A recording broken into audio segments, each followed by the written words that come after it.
and welcome to my academy, my dear students. Again, we are here with new topic of modern Indian history. आज के इस topic में, आज के lecture में हम लोग डिस्कस करेंगे about moderates and extremist and then the movement led by them like Swadeshi movement and finally if time will permit then Surat split also. तो ये हमारे आज के लेक्चर का कंटेंट होगा जो मैं आप लोगों के साथ डिस्कस करूँगा. And we will follow the same pattern will be कि सबसे पहले मैं आपको एक स्टोरी बता दूंगा, जो भी है एक बैकग्राउंड बता दूंगा, then we will go through slides, ठीक, जिससे कुछ मिस ना हो, right. So before starting today's class let's just revise what we learn in yesterday's class. थोड़ा सा देख लेते हैं कि प्रीवियस क्लास में हमने क्या देखा था. तो प्रीवियस क्लास में we started with the INC से पहले हमने द राइज ऑफ नेशनलिज्म देखा था, right. What is nationalism and the rise of nationalism.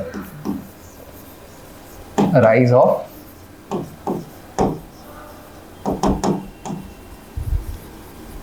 nationalism, right. So here nationalism is keyword. nationalism बहुत important keyword है. हिंदी मीडियम वाले जो भी होंगे वो इसके लिए जो राष्ट्रवाद होगा, राष्ट्रवाद की भावना वो यूज़ करेंगे.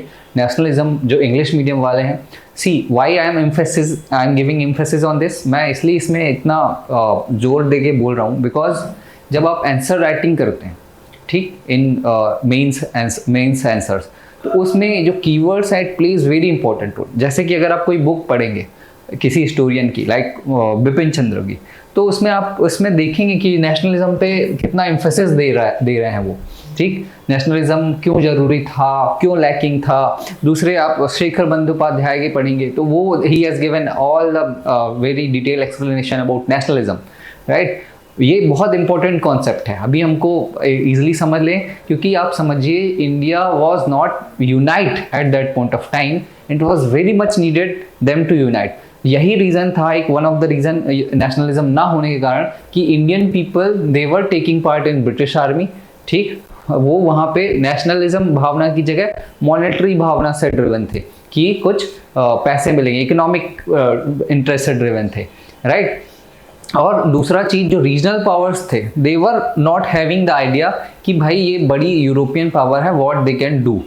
तो इसलिए हमको सबको इकट्ठा होना एक बहुत बड़ा टास्क था, बहुत बड़ी चीज़ थी. एंड जो लीडर्स थे, पॉलिटिकल लीडर्स उस टाइम के, उनके लिए भी ये बड़ा चैलेंज था कि लोगों को नए तरीके की पॉलिटिक्स बताना, प्रोटेस्ट मूवमेंट, चैलेंजेस, एजिटेशंस, ठीक है, ये समझाना, लोगों को उसके लिए पार्टिसिपेट करवाना, ठीक. ऑल इंडिया लेवल पे पॉलिटिकल्स जो हैं, पॉलिटिकल लीडर्स हैं, उनको इकट्ठा करना, एक एजेंडा बनाना, ठीक है, सारा का सारा एक पॉइंट्स होना कि इस पॉइंट्स पे हम लोग we will fight against Britishers. तो ये मूवमेंट का एक जेनेसिस हो रहा है, एक नेशनल मूवमेंट की शुरुआत हो रही है, जो आगे चल के जो हमको आज़ादी दिलाएगा, है ना. कोई भी होता है, प्रोटेस्ट होता है, आप समझिए, अगर आप लोगों ने देखा होगा, अगर हम सिर्फ घर का एग्जांपल लेते हैं, घर में भी प्रोटेस्ट होता है, हम कुछ करते हैं, प्रोटेस्ट करना चालू करते हैं, तो कोई एक बात होती है ना हमारी कि ऐसे ही बिना किसी इशू के प्रोटेस्ट नहीं कर लेते. We have some issues, we have some problems with our family and we want them to understand this problem and we give our logics, right, कि ये प्रॉब्लम है. Parents on the other hand give another logic, उनका मानना जो होता है वो देते हैं, और फिर जो इसमें से जो सही होता है, ये तो चलो पेरेंट्स की बात है, they understand, they have emotional feeling towards us also, so they take decision based on that feeling. लेकिन यहाँ पे अभी वैसा नहीं था, प्रोटेस्ट के लिए पॉइंट थे, लेकिन ब्रिटिशर्स चीज़ों को समझ नहीं रहे थे, ठीक. तो ये ऑल इंडिया नेशनलिज्म की फीलिंग जगाना, है ना. इसमें हमने देखा कि कैसे राइज ऑफ नेशनलिज्म के पीछे फैक्टर्स क्या थे, different factors, like we saw education was one of the factor, right. Modern education, basically modern और वेस्टर्न एजुकेशन ना, this give rise to what, middle class, और अगर बोलें तो intelligentsia,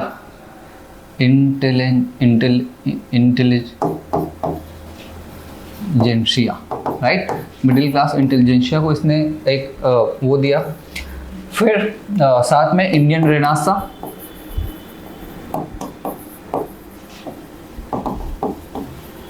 What is this Indian Renaissance? Western thoughts. Western thoughts.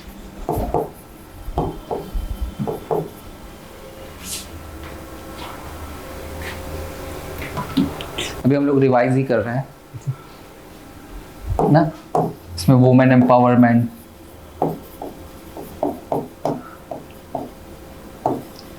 Right, religious reform,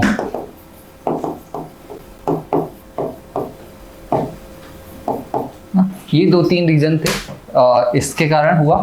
फिर leaders भी उस type से आ गए थे, है ना, और नेशनलिज्म धीरे धीरे इंडिया में जागना चालू हुआ, लोग समझना चालू किए ना। इसमें भी अभी अपर क्लास से फिर मिडिल क्लास में आया, मिडिल क्लास से पीजेंट्स में जाने में टाइम लगेगा। जैसे स्वदेशी मूवमेंट है, स्वदेशी मूवमेंट में पीजेंट्स ने उस लेवल का पार्टिसिपेशन नहीं दिखाया था, ठीक है। धीरे धीरे जब गांधी जी की एंट्री होती है तो फिर आगे बात बढ़ती है, वैसा होगा। अब आगे उसके बाद हमने देखा था formation of Indian National Congress, right.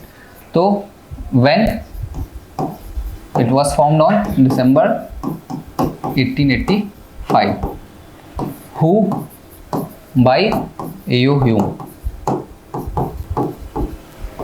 right? Then some other facts like first president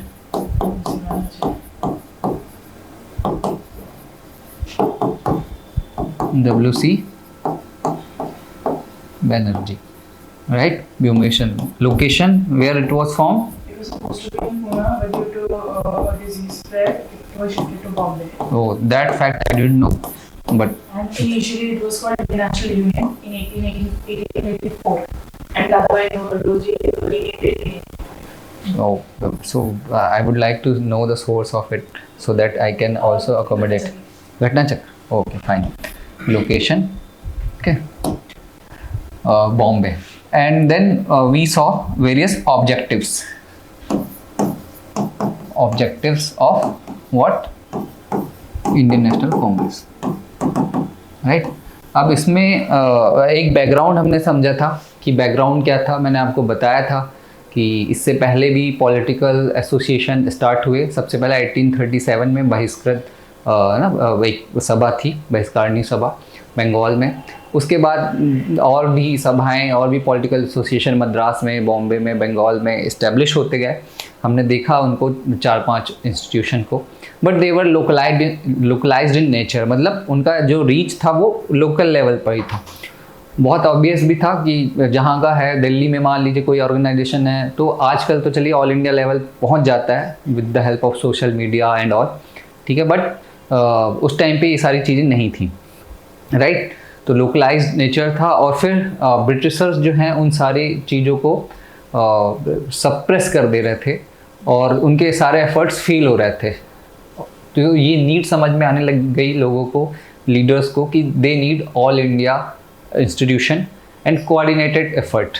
सब लोग मिल के काम करेंगे तभी बात बन पाएगी, तभी हम एक कॉमन एनिमी के खिलाफ लड़ पाएंगे, है ना। तो ये ऑब्जेक्टिव्स थे, जैसे कि सबसे पहले क्रिएशन ऑफ, सब मेन तो ये था क्रिएशन ऑफ नेशनलिज्म, है ना, national awakening.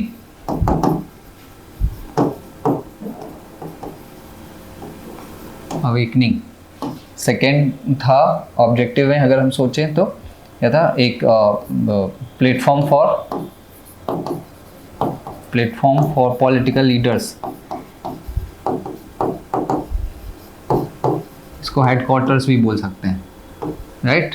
Then creation of all India leadership,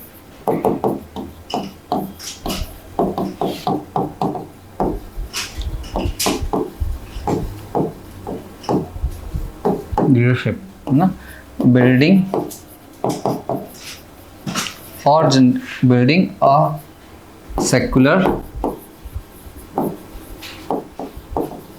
all India movement,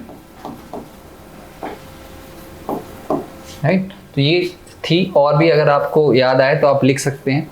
main objectives 4-5 तो यही थे, कि एक ऑल इंडिया लीडरशिप क्रिएट किया जाए, पॉलिटिकल लीडरशिप क्रिएट करें, सब लोग मिलके साथ हैं और कॉमन एक जो है हमारा एनिमी, कौन था एनिमी? ब्रिटिशर्स, उसके खिलाफ लड़े, right. So this was about Indian National Congress, formation of Indian National Congress.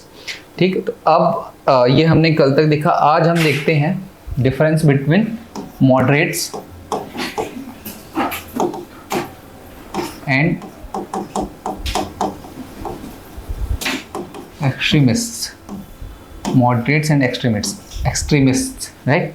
तो थोड़ा सा बैकग्राउंड देखेंगे कि मॉडरेट्स कौन थे, थोड़ा हमने लास्ट टाइम भी डिस्कस किया था, बट आज डिटेल में देखेंगे मॉडरेट्स कौन थे, क्या चाहते थे सरकार से, एक्सट्रीमिस्ट क्यों आए, ठीक है, वो उनकी क्या डिमांड थी, और फाइनली हाउ स्वदेशी मूवमेंट स्टार्टेड। स्वदेशी मूवमेंट के पीछे क्या था, उसके पीछे बंगाल, डिवीजन ऑफ बंगाल देखेंगे। तो ये क्वेश्चन जो है मॉडरेट्स एंड एक्सट्रीमिस्ट्स, ये एग्ज़ाम के लिए अगर आप देखेंगे तो सबसे पहले तो नॉर्मल डिफरेंस क्या थे, इनके लीडर्स कौन थे, ठीक है, तरीका क्या था, ये आ सकता है। लेकिन मेंस में और ख़ासकर यूपीएससी में ये बड़े अच्छे तरीके से पूछा जा सकता है बहुत, कि मॉडरेट्स का क्या मतलब कंट्रीब्यूशन है, क्या असेसमेंट आप करते हो मॉडरेट्स का, मॉडरेट्स नहीं होते तो फिर कैसी ये मूवमेंट का क्या शेप होता, अगर मॉडरेट्स की जगह एक्सट्रीमिस्ट फर्स्ट आए हुए होते, ठीक है, क्योंकि इन्होंने जो नेशनल मूवमेंट की स्टार्ट किया मॉडरेट्स ने स्टार्ट किया ना, सबसे पहले लीडर्स थे, तो तब क्या होता, ऐसे करके एनालिटिकल चीज़ें सोची जा सकती हैं, पूछी जा सकती हैं। तो इसमें आप लोग को घबराने की ज़रूरत नहीं होगी, यही चीज़ें जो हम पढ़ेंगे कि भाई इनका क्या कंट्रीब्यूशन था, मॉडरेट्स का जो कंट्रीब्यूशन था वो अगर मान लीजिए मॉडरेट्स नहीं होते तो वो कंट्रीब्यूशन नहीं हो पाता, राइट। पूछने का तरीका होता है, लिखना आपको वही सारी चीज़ें होती हैं, बस थोड़ा उसको ट्विस्ट करके। तो देखते हैं moderates basically it's both this moderates and extremists, it's nothing but an ideology, ideology है ना, आइडिया है। आइडियोलॉजी क्या है, दोनों को फाइट करना है, किसके अगेंस्ट? ब्रिटिश के। British is their common enemy,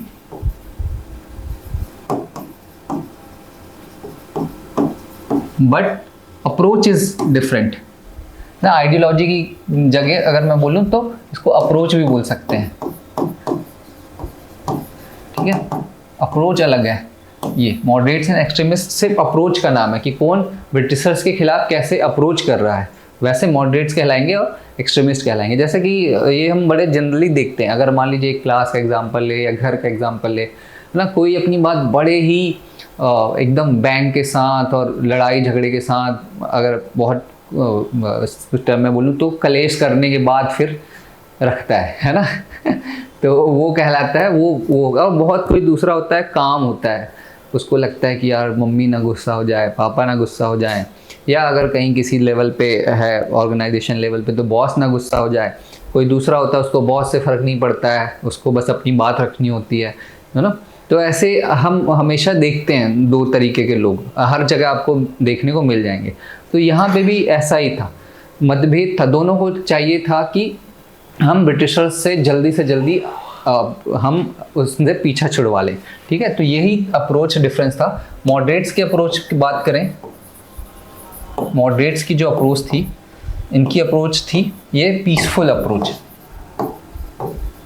peaceful, right. तो इनका बिलीफ जो था, इनको लगता था कि britishers are there to help us ना, और they don't know, britishers don't know real situation, real situation is not known to britishers. Real situation किसकी? इंडियंस की। तो उनको लगता था कि हम धीरे धीरे कैसे? Through prayer, petition and protest, right. इसको 3 P's बोलते हैं, 3 P's। इसके थ्रू हम ब्रिटिशर्स से अपनी बात मनवा लेंगे, ये इनका मानना था, है ना, मॉडरेट्स का। ये हम धीरे धीरे उनसे अपनी बातें कहते हुए मनवा लेंगे। और उसके लिए ये पूरी ब्रिटिशर्स को भी ऐसा बोलते थे, जो वायसराय होते थे उनको भी ऐसा बोलते थे कि we believe in British government, है ना, और हमको आप लोग पसंद हैं। और इनकी कुछ डिमांड्स थी, इन बस ये बोल रहे थे कि आप हमारी डिमांड्स पूरी कर दीजिए। इनकी डिमांड्स क्या थी? वही जो मैंने आपको लास्ट क्लास में बताया, जैसे कि बहुत सिंपल, इंडियनाइजेशन स्पेलिंग देख लेना आप, ऑफ ब्रिटिश ब्यूरोक्रेसी या British administration.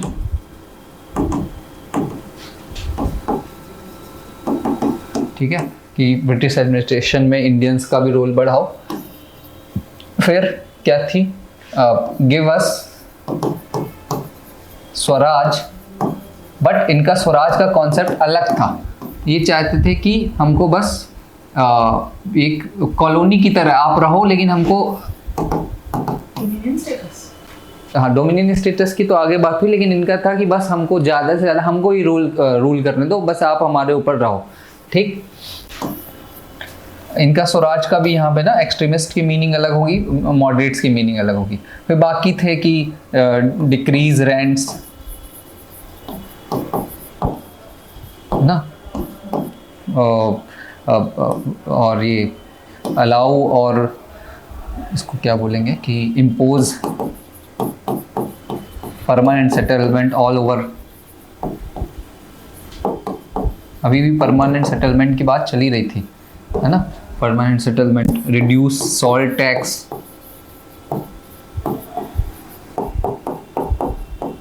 They were asking for increased freedom and liberty. तो ऐसे 2-3 ऐसे 4-5 इनकी ये क्या थी, डिमांड्स थी मॉडरेट्स की, राइट। और लीडर्स की बात करें, मॉडरेट्स के लीडर्स कौन कौन होंगे? दादा भाई नौरोजी,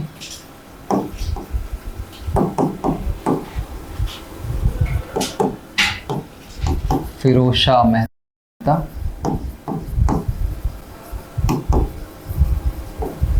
राइट। फिर और 2-4 नाम अभी स्लाइड्स में होंगे, वो मैं आपको दिखा के बता दूंगा। नेक्स्ट आते हैं एक्सट्रीमिस्ट।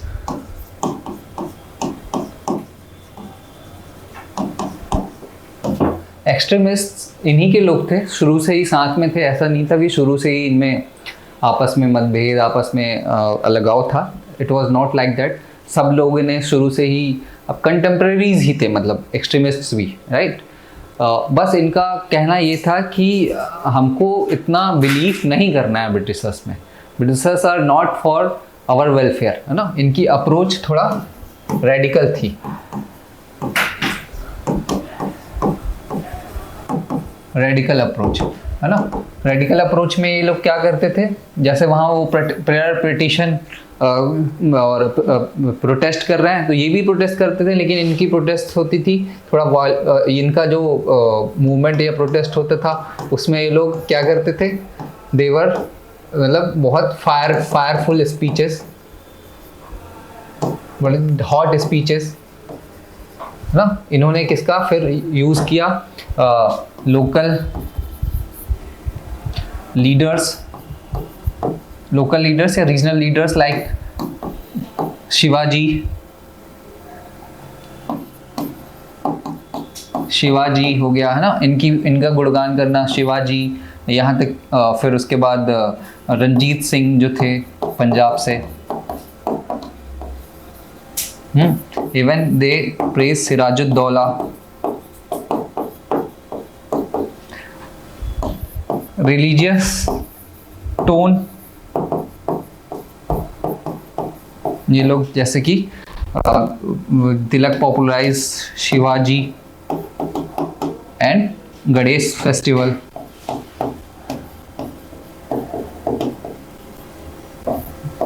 है ना।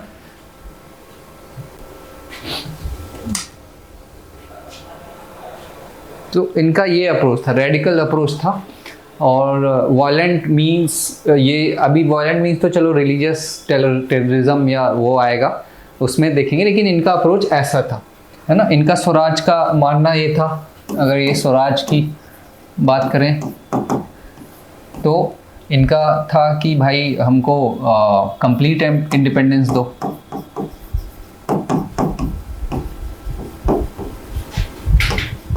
ये एक्सट्रीमिस्ट होगा। हाँ, एक्सट्रीमिस्ट लोग ऐसी बात करते थे। ठीक, फिर इनका ये था कि मॉडरेट्स थे, मॉडरेट्स बोलते थे कि धीरे धीरे ब्रिटिशर्स को समझ में आएगा, ब्रिटिशर्स रिफॉर्म लाएंगे। ये बोलते थे कि जब लोग जाग गए हैं तो मूवमेंट्स को ऑल इंडिया लेवल पे स्प्रेड कर दो। ठीक, उस spread movement outside Bengal.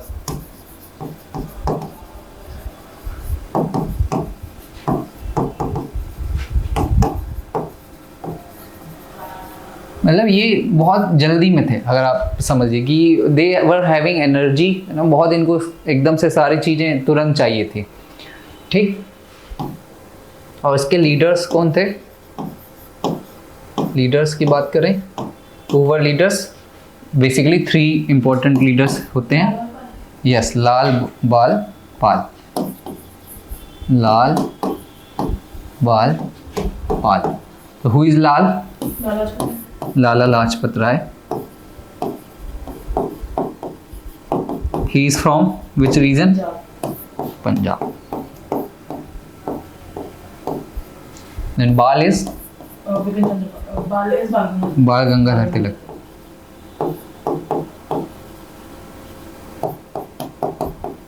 And he is from? I think Maharashtra. Yes, Maharashtra. And then Pal is?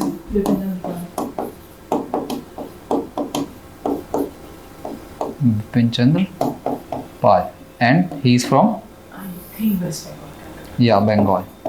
Now, Pal is very popular surname of Bengalis even today, right?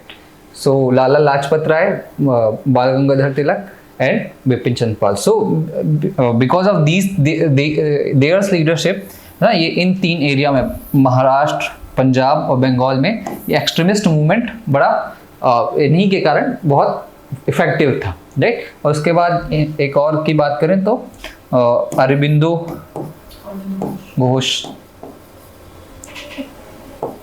Aurobindo Ghosh ये भी एक leader थे।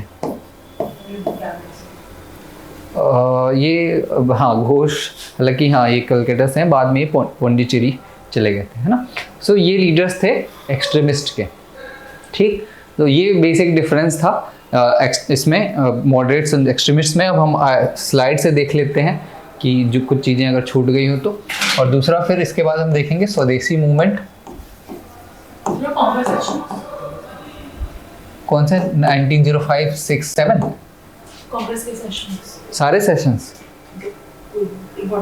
हाँ, एक तो इम्पोर्टेंट में 1905, 6 और 7 है ना, ये है जिसको अभी हम देखेंगे, ठीक है। वैसे तो अभी एक EPFO का एग्ज़ाम हुआ था जो, उसमें उसने 1911, 12, 13 के भी पूछे थे, लेकिन उसमें जैसे बाल गंगाधर तिलक ने 1916 में स्लोगन दिया था स्वराज मेरा जन्मसिद्ध अधिकार है लेकर।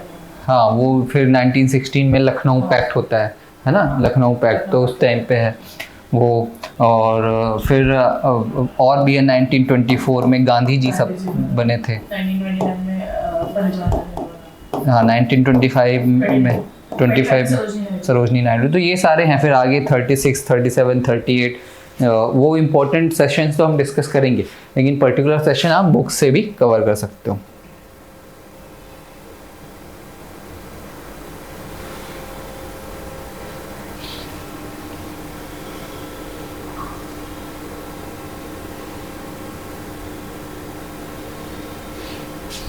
ठीक, तो ये इसको स्टार्ट करते हैं। हाँ, जो पीरियड है वो 1885 टू 1905 कहलाएगा, है ना। इनका मॉडरेट्स एरा जो कहलाएगा, मॉडरेट्स एरा 1885 टू 1905। फिर इसको आप देखिए, 2 सेक्शन ये सब मैंने आपको समझा दिया है, ठीक। देयर मेन ऑब्जेक्टिव,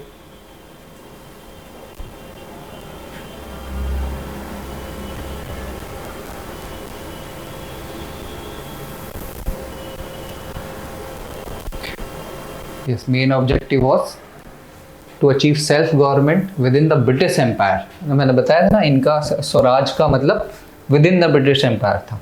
लीडर्स थे दादा भाई नौरोजी, वीसा, Firoz Shah Mehta sir, D.E. Wacha, W.C. Banerjee, Surendra Nath Banerjee, Gopal Krishna Gokhale also, Gokhale, right? He was also he is also considered what? Gokhale as political guru of Gandhi ji. Why so? Reason for that? Because he suggested, when Gandhi ji came to India, he suggested to take all India tour to him, right? कि पहले आप पूरे देश में घूमो और देखो कि क्या स्थिति है. तो गांधी जी ने 1 साल पूरा भ्रमण किया.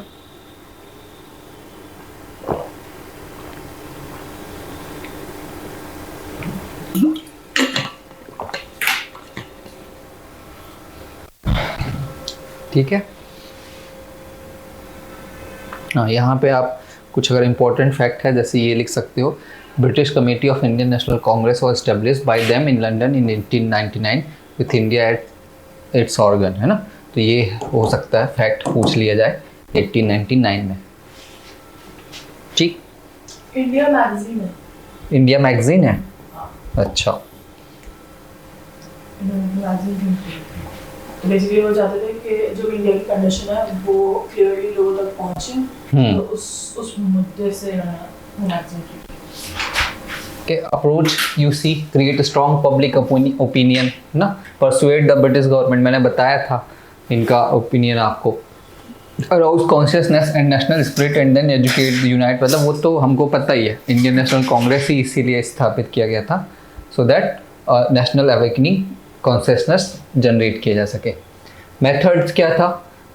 वही 3 चीज़ आपको रखना, 3 P's, है ना. उसके अलावा कुछ लिखा है, patience and reconciliation rather than violence and confrontation. Yes, है ना, this is important. Patience and reconciliation इनमें, नो वॉयलेंस एंड कन्फ्रंटेशन. ठीक. Constitutional and peaceful methods, that is prayers and petitions.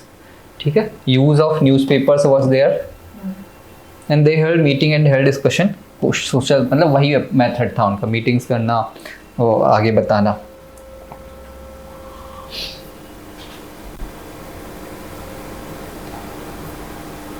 ठीक. डिमांड्स आप देखिए. डिमांड्स में मैंने आपको बताया, हाँ, expansion reforms of legislative council. This is nothing but basically Indianisation of administration, है ना. ये दोनों कंबाइन है. ये भाई दोनों आप इंडियंस को ग्रेटर पोस्ट में रखो. हाँ, ये भी एक था, holding of the ICS examination simultaneously in England in India. ठीक. एज रिडक्शन तो था ही, और फिर ये बोलते थे कि इंडिया में भी आप साइमल्टेनियसली एग्जाम कराओ. अभी कहाँ होता है एग्जाम? लंदन में. But what Britishers were giving logic. Britisher देखो, ब्रिटिशर जो करते थे हर चीज़ का लॉजिक देते थे कि ये क्यों नहीं हो सकता, है ना. अगर आप अपने घर वालों से मांगोगे कि मम्मी 5,000 या पापा 5,000 रुपये दे दो, तो वो बोलेंगे कि तू तो हमेशा मांगता रहता है, पढ़ या ना पढ़ मैं नहीं जानता. किसी के अच्छे लोग भी पापा भी होते हैं, वो दे देते हैं. ठीक है. तो डिपेंड करता है. यहाँ पर ब्रिटिशर्स जो थे वो अच्छे पापा नहीं थे. ठीक है. तो रीज़न क्या देते थे ब्रिटिशर्स कि भाई इंडिया में कोई भी ट्रेनिंग, मतलब सिविल सर्वेंट्स को ट्रेन करने वाला इंस्टीट्यूट नहीं है. दैट्स वाई हम साइमल्टेनियस एग्ज़ाम यहाँ पे नहीं करा सकते. ठीक है.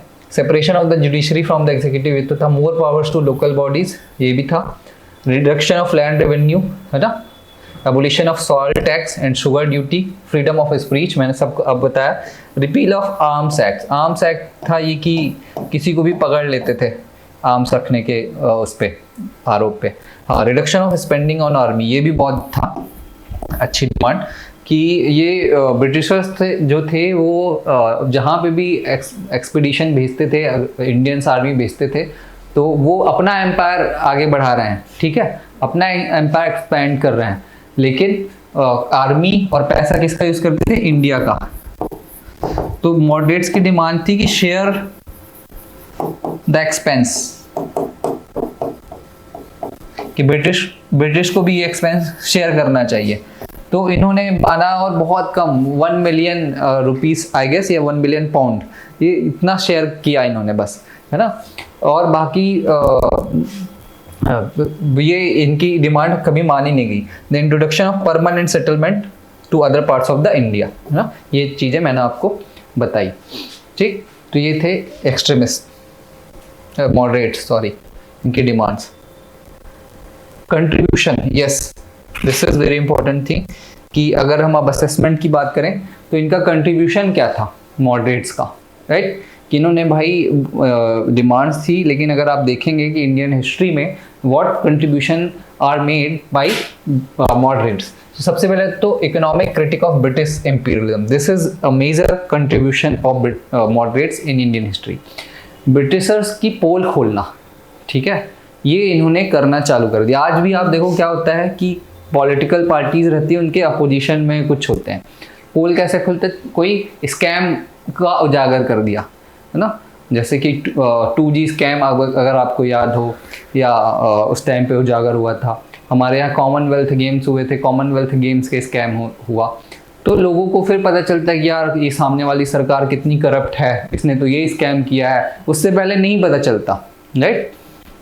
नहीं पता चलने का रीज़न क्या है, because nobody is exposing them.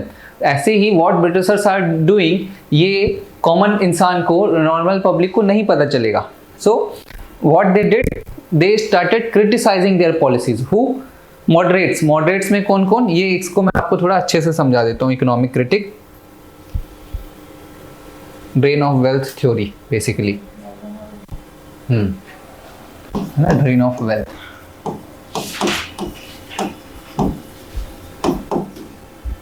Drain of wealth भी था, और उसके और भी ग्राउंड थे इकोनॉमिक क्रिटिक के। सबसे पहले तो लैंड रेवेन्यूज,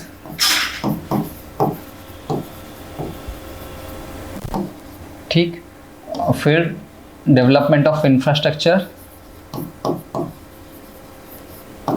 या इसको ऐसे बोले, which is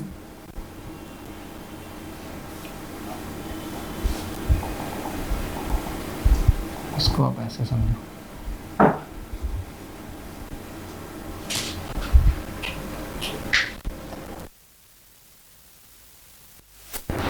economic critic,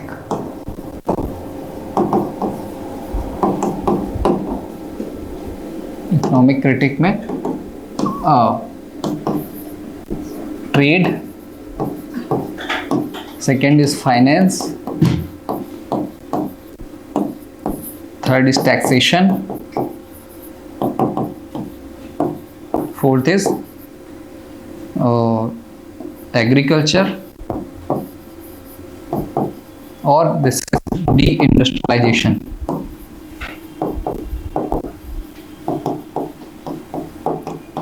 And then we have drain of wealth,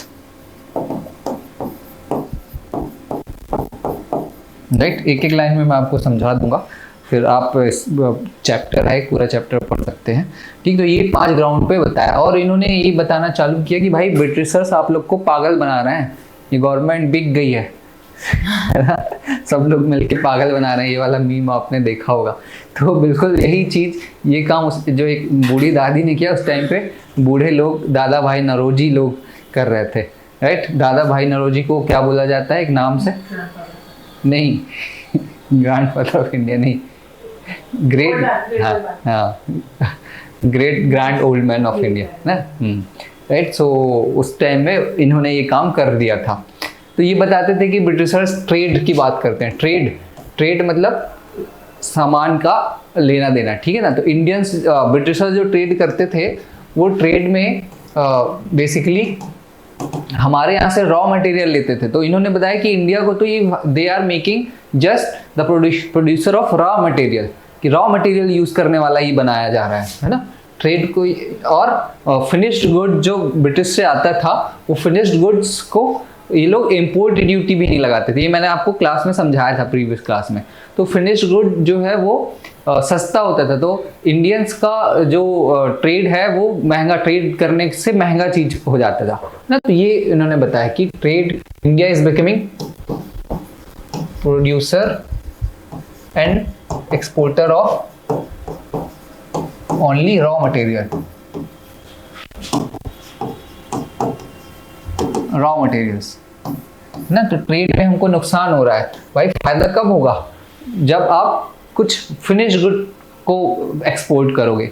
raw materials तो आपने सस्ते दाम पे बेच दिया ना, और उसको फिर आगे, जैसे किसानों की बात करें, अभी जो सब चलता है, टमाटर आज के डेट में महंगा है, लेकिन टमाटर मैंने आपको एक करंट अफेयर्स वाला वीडियो बनाया था, अगर आप देखेंगे तो किसान को 12 से 15 रुपए तो उसकी लागत होती है 1 किलो टमाटर प्रोड्यूस करने की, 10 से 12 रुपए, और फिर उसके बाद उसको मिलते हैं मैक्सिमम 15 रुपए या 20 रुपए। लेकिन आप उसको देखिए, वो टोमेटो केचप अगर बनता है तो कितने रुपए में बिकता है? 150-200 रुपए में, राइट, एक बोतल, बल्कि हो सकता है ज़्यादा महंगी हो।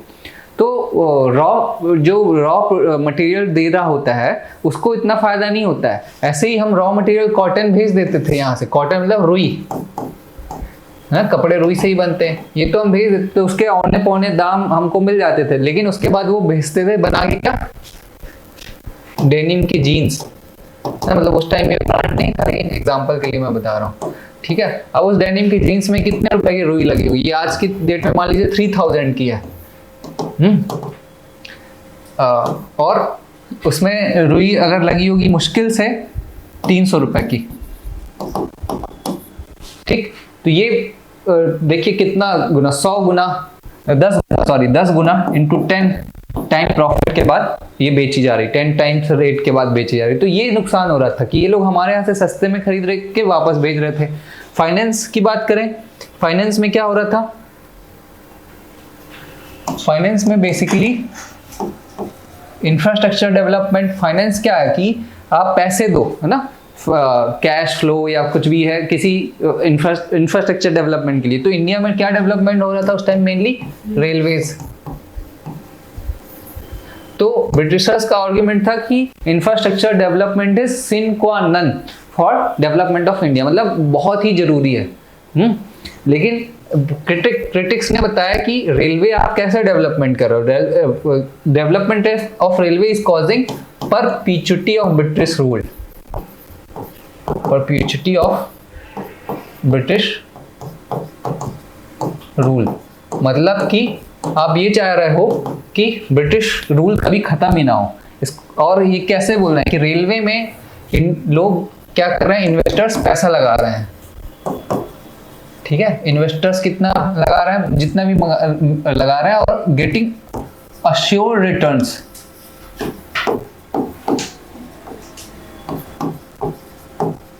Returns 3 to 5%। उस टाइम पे 3% बहुत बड़ी बात होती है, ठीक है। अश्योर्ड रिटर्न्स मतलब आप पैसा लगा रहे हो तो आपको इतना % रिटर्न मिलेगा ही मिलेगा, ठीक। तो अभी देखिए, जैसे इसका मतलब फिर परपीचुइटी कैसे, कनेक्शन कैसे हुआ कि आप किसी कंपनी में, शेयर मार्केट में मान लीजिए किसी कंपनी में पैसे लगाते, तो क्या आप ये एक्सपेक्ट करेंगे कि वो कंपनी डूब जाए और काम करना बंद कर जाए या कुछ हो जाए? बिल्कुल नहीं। किसी कंपनी में जॉब करते हैं, क्या आप कोशिश करेंगे कि वो कंपनी बंद हो जाए? आप कोशिश करेंगे कि वो ग्रोथ हो, जिससे कि फिर हमारी भी ग्रोथ हो, है ना, हमारी भी सैलरी बढ़े या जो भी है। तो अगर आपको कहीं पे पैसा लगा रहे हैं और उसमें से अश्योर्ड रिटर्न्स मिल रहा है, तो यही कोशिश रहेगी ना कि ये हमेशा चलता रहे और हमको पैसा मिलता रहे। तो इसका मतलब परपीचुइटी ऑफ ब्रिटिश रूल गारंटी की बात हो रही है। तो ये लोगों ने, क्रिटिक्स ने बताया, ठीक। ये फाइनेंस हो गया। टैक्सेशन और एग्रीकल्चर मिला हुआ है, टैक्सेशन और डी इंडस्ट्रियलाइजेशन, ये मैंने हमेशा समझाया है 2-3 बार, ठीक है। डी इंडस्ट्रियलाइजेशन में क्या हो रहा है कि जो कॉटन हैंडलूम्स हैं, हैंडलूम्स खत्म हो रहे हैं। हैंडलूम्स क्यों खत्म हो रहे हैं? क्योंकि ब्रिटिश से फिनिश्ड प्रोडक्ट आ रहा है, handlooms are destroying.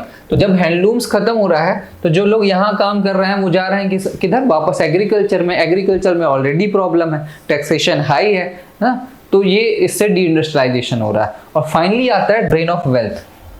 This is important, drain of wealth, इससे क्वेश्चन भी आया है, ड्रेन ऑफ वेल्थ।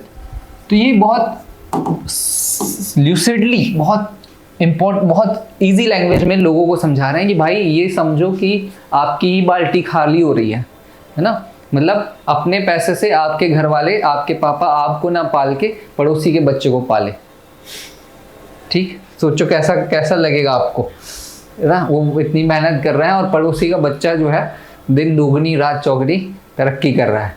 तो बिल्कुल सेम वही हो रहा था। कैसे हो रहा था? इसके क्या क्या चीज़ें थे? सबसे पहले तो सैलरीज एंड पेंशन, के ये पूछा जाता है कि अच्छा हाँ, ये drain of wealth through whom charges है ना, इन सबको हम बोलेंगे होम चार्जेस।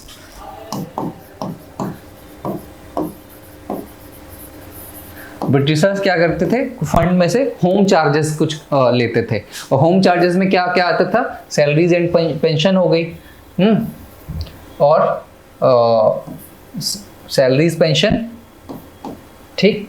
तो ये कैसे होम चार्ज हुआ, इंटरेस्ट ऑन लोन, ठीक है, लोन जो लिया है इन्होंने उस पर इंटरेस्ट देना, फिर रिटर्न ऑन, वही जो रिटर्न मैंने आपको बताया, ठीक है। तो ये 2-3 और हैं कुछ चीजें, मैं आपको देख के नोट्स देख के बताता हूँ, ये चीज बहुत जरूरी है समझना।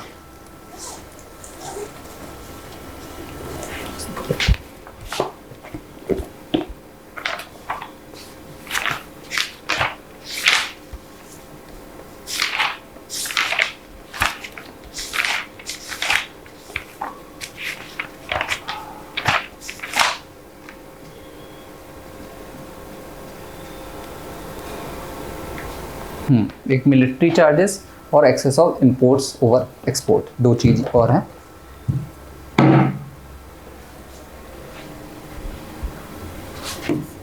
ठीक, मिलिट्री चार्जेस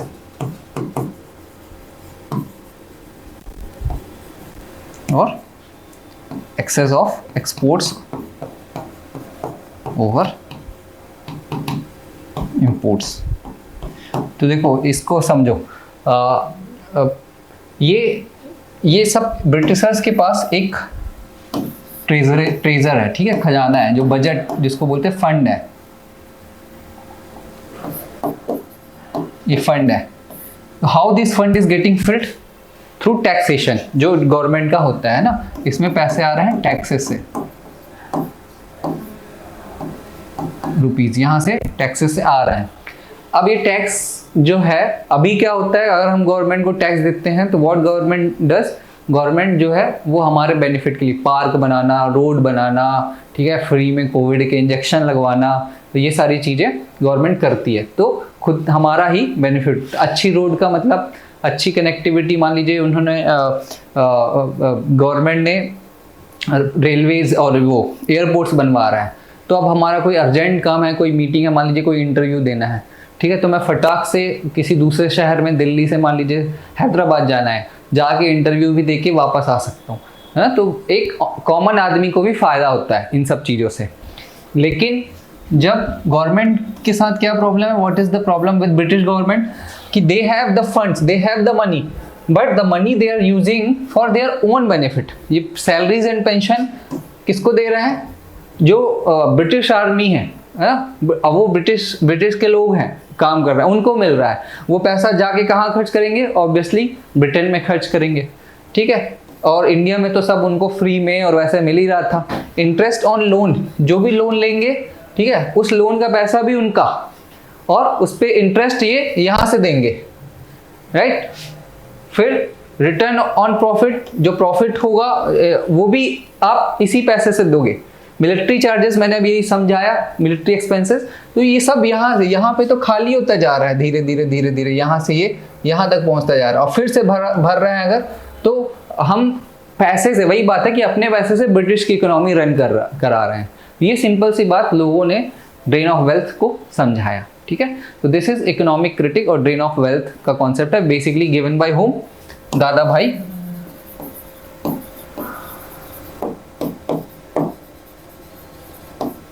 नरोग जी। और लोगों को समझ में आने लग गई। क्या होता था, काउंसिल एंट्री वगैरह, काउंसिल जो होती थी अभी हम देखेंगे उसमें, तो पार्टिसिपेशन इनको दिया जाने लग गया इंडियंस को, तो वहाँ पे ये लोग स्पीच देते थे, और स्पीच जो है वो फिर पेपर्स में छपती थी, बहुत अच्छा एनालिसिस देते थे इन सब चीज़ों का, है ना। They were giving facts, figures, everything. तो पेपर में छपने के बाद लोग जब उसको पढ़ते थे, so they were getting to know that this is happening, right. और फिर इससे ब्रिटिश में जो एक ब्रिटिश का एटीट्यूड था कि ब्रिटिश आर माई बाप ऑफ इंडियन, है ना, इंडियन के सारे करता धरता है, वो उनकी क्रेडिबिलिटी डाउन होने लगी। मतलब देखिए, अगर कोई इंडिया में रूल कर रहा है तो it's not because of only having a might, ठीक है, पावर के कारण रूल नहीं कर पा रहा है।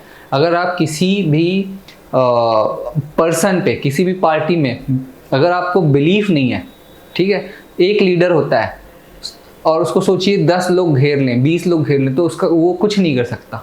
लेकिन सिर्फ उसकी आइडियोलॉजी, उस पर लोगों का फेथ, उसके कारण वो पूरी बहुत कुछ करा लेता है वो लीडर, है ना। महात्मा गांधी ने हमारा देश आज़ाद करा लिया, तो क्यों? क्योंकि people have faith on us. तो ऐसे ही ब्रिटिशर्स ने इतने सालों में ये जता दिया था कि they are here for our own welfare, ठीक, इसलिए वो रूल कर पा रहे थे।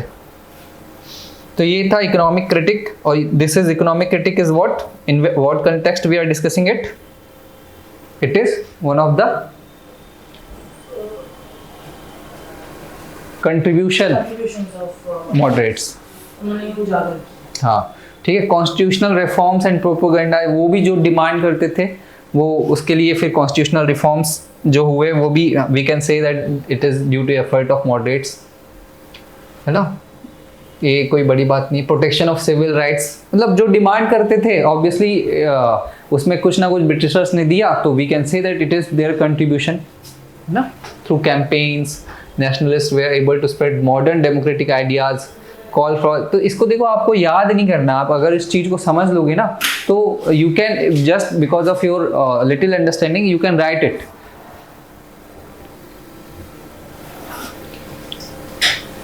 ठीक। अब ये मॉडरेट्स कौन लोग थे, कैसे थे? अगर आप देखेंगे तो they were basically people with progressive mindset, है ना, और अपर क्लास थे। ये चीज़ है, ये क्रिटिसिज्म में भी आता है कि they were not representing all India you know population. Upper caste थे, उसमें से भी मेनली ब्राह्मण्स थे, है ना। अपर कास्ट में भी, अपर कास्ट नहीं, क्लास में कैसे, लॉयर्स, बिजनेसमैन, ठीक, एजुकेशनिस्ट, ये सारे इस टाइप के लोग थे, जर्नलिस्ट, राइट। फिर दे एक्सपोज द एक्सप्लॉयटेशन, वही सारी चीज़ें रिपीटेड लिखी हुई है, आपको ये पीपीटी या कंटेंट दे देंगे, उससे आप देख सकते हैं। रोल ऑफ मासेस, हाँ, ड्यूरिंग मॉडरेट फेज। तो मॉडरेट बेसिकली अभी उनको they were not having believe over the energy of masses. ये एक इनमें प्रॉब्लम है, किसमें? मॉडरेट्स में। तो उनको ये नहीं था कि यार लोगों में कितनी पावर हो सकती है।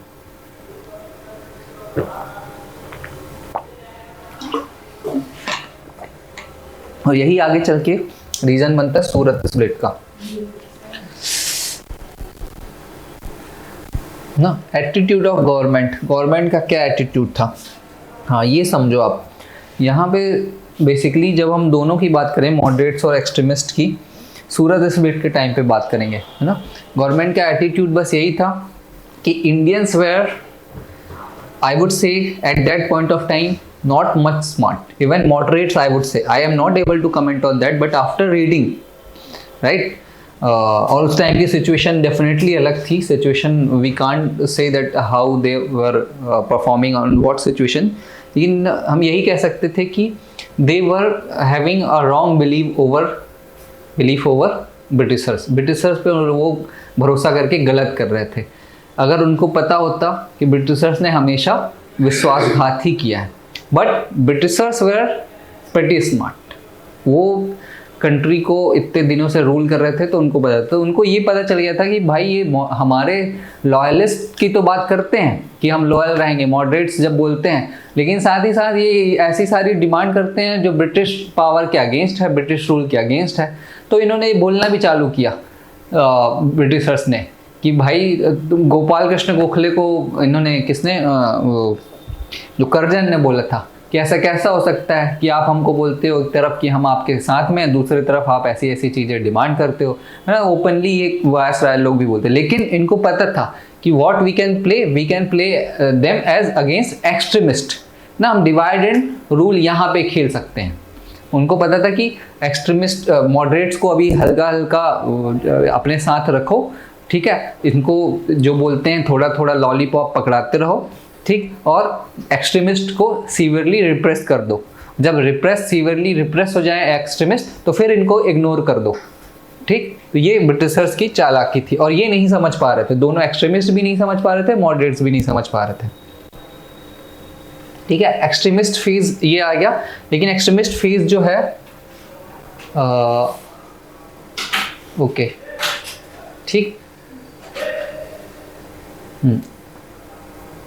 ये उसी टाइम की बात है एक्सट्रीमिस्ट की। रेडिकल फेज अलग है, एक्सट्रीमिस्ट साथ में ही थे।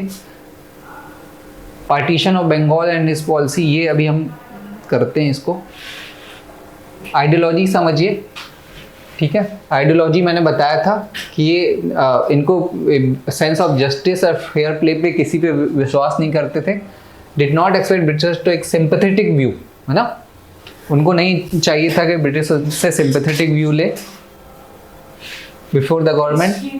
आइडियोलॉजी कब से कब तक जैसा अपने टाइम पीरियड है? वो भी उसी टाइम का ही टाइम, इसने तो इसमें जैसे आप देखोगे तो 1905 टू 1920 बोला है, ठीक है, ये देखो 1905, लेकिन ये एक्सट्रीमिस्ट आइडियोलॉजी नहीं, ये एक्सट्रीमिस्ट आइडियोलॉजी उसी साथ में ही थे, मॉडरेट्स और extremist. This is radical phase, जब रेडिकल रिवॉल्यूशनरी, हाँ जब रिवॉल्यूशनरी टेररिज्म का फेज है ये, है ना, वो अभी हम डिस्कस करेंगे। फेज 1 एक अभी वाला होगा और फिर फेज 2 कब होगा, भगत सिंह उस टाइम वाला होगा, है ना। तो ये 2 फेज में होगा इंडिया में। तो ये timeline I don't say that I can't, मतलब ये हम we can't agree on that, है ना। एक्सट्रीमिस्ट साथ में ही थे वो लोग, दोनों आइडियोलॉजी अलग अलग थी तभी विरोध कर रहे थे। ये तो स्पेक्ट्रम से है तो they simply classified it, but when you read books like Shekhar Bandyopadhyay तब आपको समझ में आएगा कि दोनों पैरेलली ही चल रहे थे। बस अप्रोच इसमें ठीक है कि अप्रोच यही था दोनों का कि वायलेंट एजिटेशन उनको चाहिए था।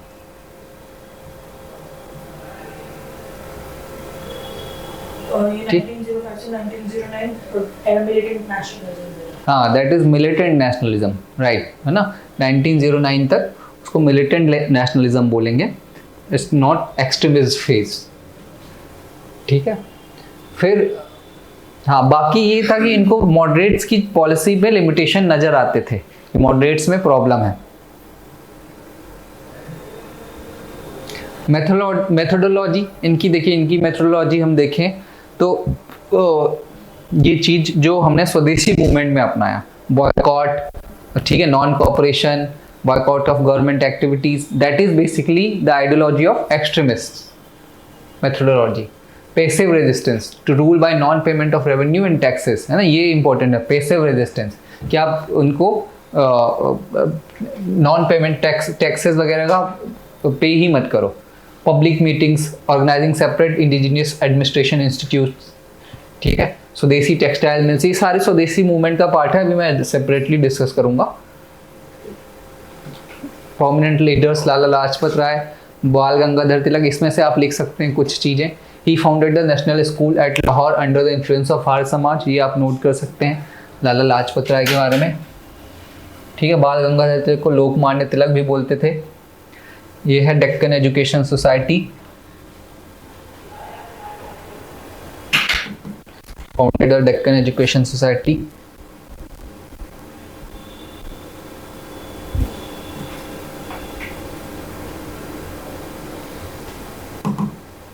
right, and co-founder of Fergusson College, which is today itself it's a very good college, है ना। He gave the slogan Swaraj is my birthright, started Kesari and Maharata, this is important about Tilak, ये आप लिख सकते हैं, ये बड़ा common हो गया है, मतलब नहीं, but if you are reading it first time so it's not common, मेरे लिए कॉमन है। ये started the all India home rule, है ना, ये हम अलग से होम रूल करेंगे, तिलक का कंट्रीब्यूशन वहाँ पे भी आएगा। अभी तिलक जो है 1908 में जेल चले जाते हैं, फिर 1916 में वापस आते हैं, 1516 में 7-8 साल बाद, तब फिर वो होम रूल मूवमेंट स्टार्ट करते हैं, ठीक। तो ये वो हम होम रूल मूवमेंट अलग से करेंगे। And this is important, the maker of modern India, so it can be asked that who called Gandhi as the maker of modern India, so we would say Mahatma Gandhi. Who called Tilak as a maker of modern India? So who? Mahatma Gandhi, right?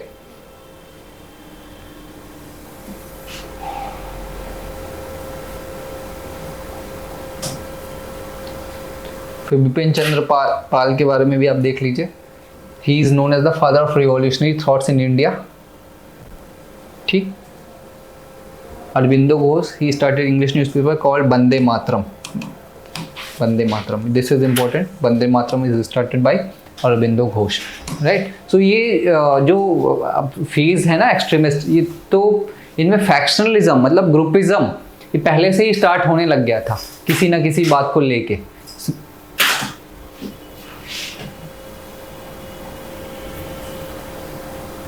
Significance, what significance we can say? Fundamental change in nature of Indian nationalism, such as articulation of demand for Swaraj. You know, concept of nationalism was emotionally charged in nature. देखो ये सारी चीज़ें जो लिखा है किसी ने अपने ही इंटरप्रिटेशन दिए हैं, है ना। आप इसके अलावा कुछ और भी लिख सकते हैं। What you think about extremism? It's not always that you know the ideology of extremists, you know the approach of extremists, right? How did they agitated, क्या उन्होंने मूवमेंट किया, उसके बाद आप सिग्निफिकेंस से कंट्रीब्यूशन खुद भी लिख सकते हैं। ठीक है, जैसे कि they were the first to realize the potential of masses, ये भी हम बोल सकते हैं कि उनको मासेस का पोटेंशियल रियलाइज हो गया था। और क्या हम सोच सकते हैं एक्सट्रीमिस्ट के बारे में कि देवर मतलब वो they were right to understand the nature of Britishers, कि Britishers they can not be relied upon, right. ये भी एक सिग्निफिकेंस था। अगर moderates would have believe them, अगर मॉडरेट्स उनकी बात मान लेते तो शायद मॉडरेट्स मतलब एक दोनों कंबाइंडली मिलके लड़ पाते, राइट। दो अलग फोर्स, और ब्रिटिशर्स ने जो वेज क्रिएट किया था through carrot and stick policy इसको बोलते हैं, है ना, carrot and stick policy, divide and rule policy, वो वेज क्रिएट नहीं हो पाता। ठीक है, तो आप अपना एनालिसिस खुद लिख सकते हैं, ये समझने वाली बात है यहाँ पे। सिर्फ यही चीज़ हो ऐसा नहीं हो सकता, खुद सोचो, है ना। ये यूज़ ऑफ अगर कॉमन पीपल, यूज़ ऑफ अगर ये गणपति फेस्टिवल, शिवाजी फेस्टिवल की बात करें तो एट वन एंड ये प्रॉब्लम कर रहा है, ये हिंदुज़म को बढ़ावा दे रहा है या हिंदू मुस्लिम डिवाइड उस टाइम पे क्रिएट करने का रीज़न बन जाता है। बट एट अनदर एंड, क्योंकि पॉपुलेशन मेजॉरिटी किसकी थी, हिंदू की थी, तो इसने इन फेस्टिवल्स ने कॉमन पीपल को सामने लाया। ठीक है, और भी आप दिमाग को सोच के आप अपना एनालिसिस निकाल सकते हो कि सिग्निफिकेंस क्या है, वीकनेसेस क्या है। वीकनेस में भी बोल सकते हो आप कि दे वर इन हरी, है ना, they were not so much powerful, not organized, they could have waited more, right? ऐसा करके हम अपना एनालिसिस लिख सकते हैं, तो वो चीज़ समझने वाली बात है। ठीक है, एक्सट्रीमिस्ट वर्सेस ये कंपैरिजन आप देखेंगे तो I don't think we should compare in that manner, है ना। बुक्स में है लेकिन चलो एक बार देख लेते हैं। ऐसा कुछ भी नहीं है जो दोनों में कंपेयर, मतलब अप्रोच के अलावा अगर हम देखें face, this is not true, right. That's why it is called that you can not rely completely on spectrum. This is fine but this is also extremist phase, है ना। ये भी एक्सट्रीमिस्ट फेज भी था, ऐसा नहीं है कि दोनों अलग अलग लड़ रहे थे। Aimed at administrative and constitutional reforms, तो बिल्कुल ये they were also aiming for that, ऐसा नहीं है कि इनको नहीं चाहिए था। ठीक, यहाँ पे aim of swaraj, but here we will see different meaning, दोनों की स्वराज में मीनिंग अलग अलग थी, है ना। वांटेड टू एंड टायरनी, हाँ दिस इज ट्रू कि at bank they were secular in their attitude, they were also secular in their attitude. ऐसा नहीं है कि एक्सट्रीमिस्ट सेक्युलर नहीं थे। ठीक है, तो ये गलत है। Ideology, we know the ideology, radical approach इनकी थी, पीसफुल मैनर, ये डिफरेंस कर सकते हैं आइडियोलॉजी पे। They were inspired by the ideas of western philosopher like will, है ना, Spencer, they were also inspired by those. ऐसा नहीं कि इनको नहीं पता था एक्सट्रीमिस्ट को। ठीक, मेथोडोलॉजी, हाँ methodology can be said as different, PPP उनकी नॉन कोऑपरेशन, आत्मशक्ति वगैरह।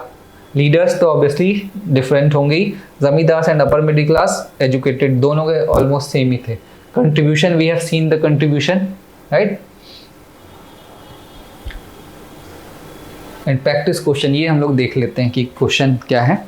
अभी इसमें शायद क्वेश्चन जो होंगे वो उससे भी रिलेटेड होंगे। सूरत सेशन वगैरह से, तो इसको हम वो करने के बाद देखते हैं, पार्टीशन ऑफ बंगाल एंड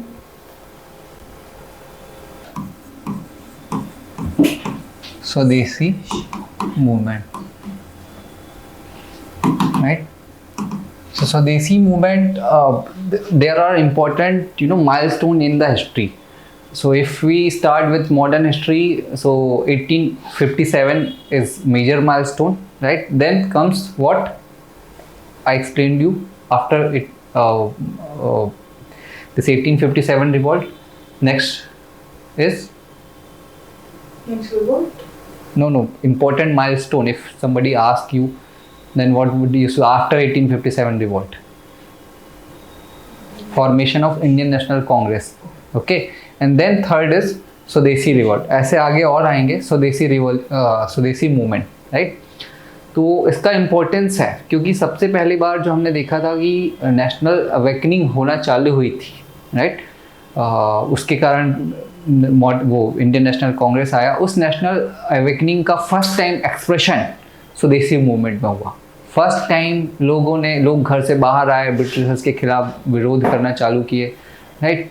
तो वो एक था. और दूसरा, इस मूवमेंट में not only protest but there is use of what various art, ठीक है, religion, culture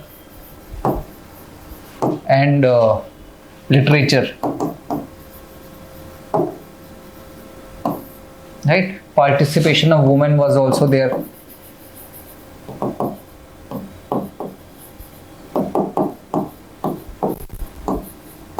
So what we can say that the efforts of moderates, है ना, moderates और early nationalists we would say, उनका जो efforts था वो स्वदेशी movements में एक result के रूप में सामने आया ना.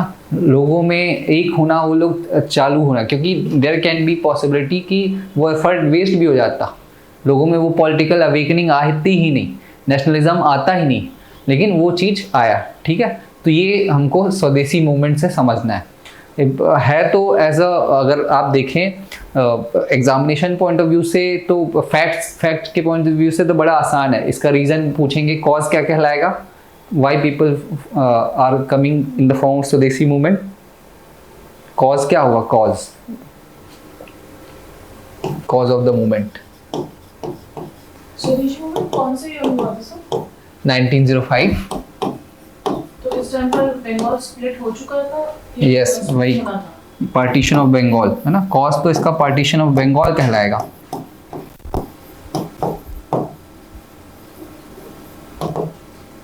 पार्टीशन ऑफ बंगाल और ये सब अभी हम पढ़ते हैं. लेकिन ये ऐसा फिक्स नहीं था. पार्टीशन ऑफ बंगाल का विरोध करते करते people started using this methodology ना, जिसको हम स्वदेशी बोल दिया, हमने स्वदेशी मूवमेंट बोल दिया, कि लोग जो हैं बॉयकॉट करना, फॉरेन गुड्स को जलाना, फॉरेन क्लॉथ्स को जलाना, ना, जितने भी सिंबल थे फॉरेन रूल्स के, उन सबका विरोध करना. तो ये हो गया. और बेसिकली व्हाट वुड यू से कि extremist movement is what dominated by moderates और एक्सट्रीमिस्ट, एक्सट्रीमिस्ट है ना. तो ये चीज आपको बताना है कि एक्सट्रीमिस्ट का मेथड है स्वदेशी मूवमेंट. स्वदेशी मूवमेंट में एक्सट्रीमिस्ट जो कर रहा है, और यहीं से extremist feel so much excited, right. और जो डिफरेंस था किसके साथ डिफरेंस था, मॉडरेट्स के साथ, वो डिफरेंस इंटेंसिफाई हो गया, और which give rise to what, Surat split, ना. They feel what extremist are feeling vindicated after Swadeshi movement ना, कि भाई देखो हमारी चीज, मॉडरेट्स का अलग मानना था, एक्सट्रीमिस्ट का अलग मानना था. मॉडरेट्स का एफर्ट कुछ रिजल्ट नहीं ला के दे रहा था, लेकिन एक्सट्रीमिस्ट में लोग विरोध कर रहे थे, सड़कों पे उतर रहे थे, सब्सटेंशियल उसमें चीज़ें दिख रही थी होते हुए. तो इनको लगा कि now it's time that we can fight against britishers and we can ask them to go, है ना. स्वराज और कंप्लीट इंडिपेंडेंस की हम बात कर सकते हैं, और इसलिए एक्साइटेड होकर वो सूरत स्प्लिट का रिजल्ट लेता है. तो ये इंपॉर्टेंस है स्वदेशी मूवमेंट का। ठीक, अब हम देखते हैं इसकी फैक्ट्स एंड डिटेल्स।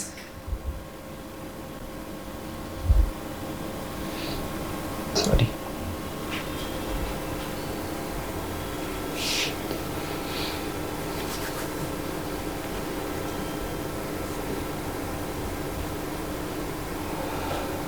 ओके, तो पार्टीशन ऑफ बंगाल से स्टार्ट करते हैं। अच्छा, ये I think it's PDF, so that's why it's opening like that ना।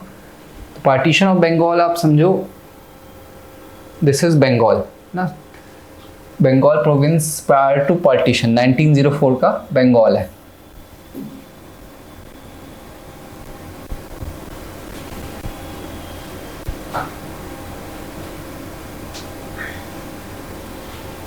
तो बंगाल कौन सा एरिया कवर करता था उस टाइम पे? अभी तो we have only West Bengal, Assam with us, right, मतलब अगर इधर देखें, लेकिन उस टाइम का बंगाल जो कहलाता था वो Bihar, some part of Chhattisgarh, Jharkhand and Bangladesh, ये पूरा एरिया ना पूरा बंगाल का part, right. So it means very large geographical area, ठीक है, very huge province, Bengal province was very huge. फिर पॉपुलेशन आप देखो कि आफ्टर पार्टीशन बंगाल को कैसे पार्टीशन कर दिया गया।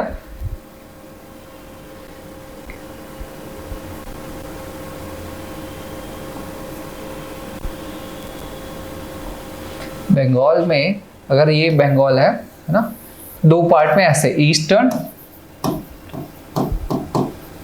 एंड वेस्टर्न, राइट, ये डिवीजन हुआ। ईस्टर्न जो था वो था मुस्लिम पॉपुलेटेड और मुस्लिम डोमिनेटेड एरिया। किससे होता है यार ये?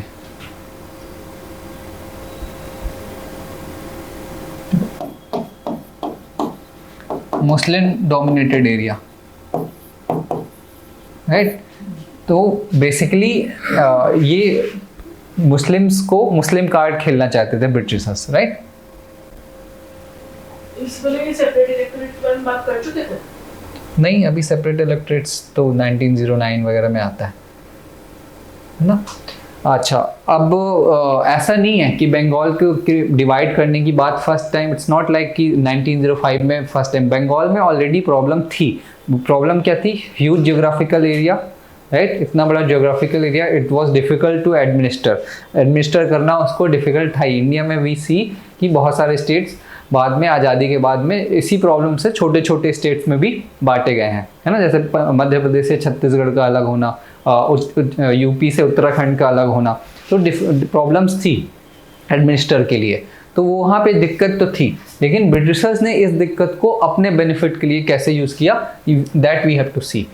तो Lord Curzon created the province of East Bengal to include 15 eastern district, ठीक, विथ पॉपुलेशन ऑफ 31 मिलियन। ये चीज़ है। टोटल पॉपुलेशन थी 78 million, which is huge population. आज आप एमपी की पॉपुलेशन देखेंगे तो इतनी 8-9 करोड़ है लगभग। तो ये ईस्टर्न प्रोविंस हो गया, 31 मिलियन पॉपुलेशन, और Dhaka is the capital. Western province में क्या था? Orissa, Bihar, Jharkhand and parts of Chhattisgarh को इसने मर्ज किया और 47 मिलियंस के साथ ये वेस्टर्न कर दिया। पॉपुलेशन 47 मिलियन, टोटल 78 मिलियन थी, ठीक। अभी पार्टीशन का डिसीजन कैसे आया? डिसीजन केम इन ईयर 1903 में ही पब्लिक कर दिया गया कि हम पार्टीशन करेंगे बंगाल को। और फाइनली 20 जुलाई 1905 को partition came into partition announced, और फिर एंटी पार्टीशन मूवमेंट स्टार्ट हो गया, राइट। तो आप ये समझिए, इसमें आपको ये समझना है कि पार्टीशन का रीज़न क्या था। तो देयर कैन बी टू, एक तो हो गया पॉलिटिकल, मतलब बताया हुआ रीज़न, और second reason is real reason, ठीक है। फर्स्ट रीज़न वाज व्हाट, कि it is very difficult to administer, but the real reason is Bengal was nerve centre of all the political activity, huge nationalism was already awakened there, people were aware about their enemy. So Britishers wanted to break this nerve center. Britishers को पता चल गया था कि बंगाल से ही जो है सारी चीज़ें हो रही है, तो बंगाल को ख़त्म करो, बाकी सारी चीज़ें अपने आप सेट होंगी। ठीक है, ऑफिशियल रीजन समझिए, too big to administered, 78 million population, large geographical area. Obviously real reason, weaken the rising nationalist movement by dividing Bengal, है ना, it was nerve centre dividing the Bengal, but how, कैसे डिवाइड कर रहे हैं, तो दो बेसिस ले रहे हैं। First is on the basis of language and second is on the basis of religion. ठीक है, तो western half was to be Hindu majority area, 42 था। ठीक है, 42 मिलियन, जिसमें सिर्फ out of 54 million, and eastern half was to be Muslim majority area. हाँ, इसमें देखिए ये शायद यहाँ पे गलती लिखा है, क्योंकि टोटल पॉपुलेशन 41 मिलियन थी वेस्टर्न की, है ना, तो 42 के से ईस्टर्न की 31 थी, है ना। तो मेनली अभी यहाँ पे ये समझिए कि ईस्टर्न था मुस्लिम डोमिनेटेड एरिया और वेस्टर्न था हिंदू डोमिनेटेड एरिया। तो before partition everything was fine, after partition was also everything was fine, but Britishers ने मुस्लिम को बोलना चालू किया कि you have never been united, okay, you have never given your dues, the development was never there, so we are creating separate district for you, separate province for you, so that your unity can come, है ना। ये सारी चीज़ें उन्होंने बताया, your unity can be seen and it can your development can be possible, ये सारी चीज़ें थी। on the basis of language अब देखो, reducing Bengalis to a minority within Bengal, Bengalis को माइनॉरिटी बना देना और रिलीजन में हिंदू मुस्लिम का कार्ड खेल देना। तो ये दो तरीके से इन्होंने किया। फिर मूवमेंट चालू हो गया और वो मूवमेंट कहलाया क्या, स्वदेशी movement.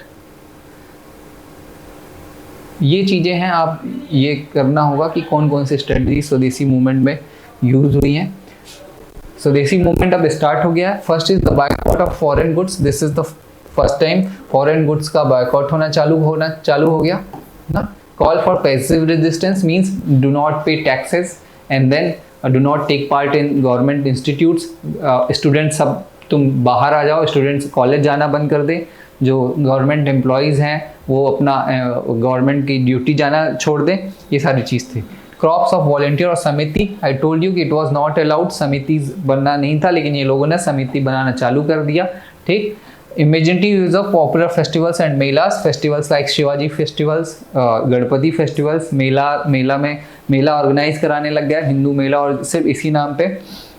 emphasis on self reliance and आत्मशक्ति, है ना, स्वदेशी, that's why it is called स्वदेशी, that we are not less, हम दूसरों से कम नहीं है। जैसे आत्मनिर्भर भारत की अभी बात हो रही है, तो ये अभी की बात नहीं है, पुरानी बात है कि आत्मशक्ति का रिलायंस इनको बताना लोगों को, इन लोगों ने बात करने लग गई। प्रोग्राम ऑफ स्वदेशी और इंडिजीनियस एंटरप्राइज, बहुत सारे एंटरप्राइज जैसे मैचेस के ना, माचिस जिसको बोलते हैं, इसका हुआ, ये सक्सेसफुल हुआ था।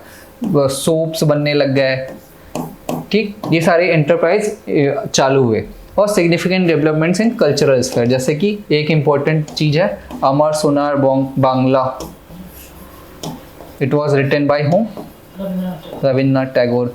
ठीक है, ये बाद में क्या बना, बांग्लादेश का नेशनल एंथम, इसी टाइम पे रविन्द्रनाथ टैगोर ने लिखा था ना। कल्चरल स्फीयर में ये हो गया, लिटरेचर में लोग लिख के बात करने लग गया, तो ये मूवमेंट अगेंस्ट पार्टीशन होने लग गया।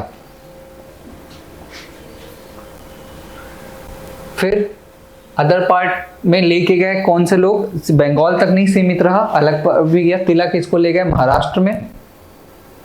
ठीक, पूना एंड बॉम्बे, पंजाब में obviously Lala Lajpat Rai and Ajit Singh. Who was Ajit Singh, uncle of Bhagat Singh.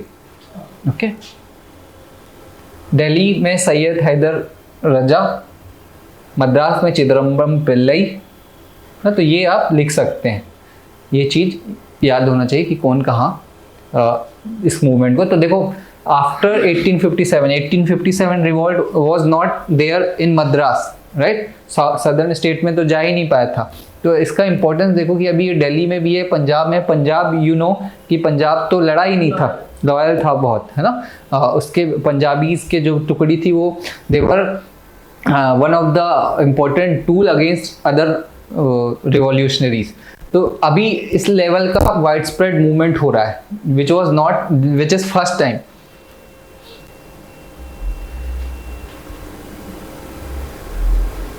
ठीक है, फिर अब कांग्रेस के सामने दो ऑप्शन थे।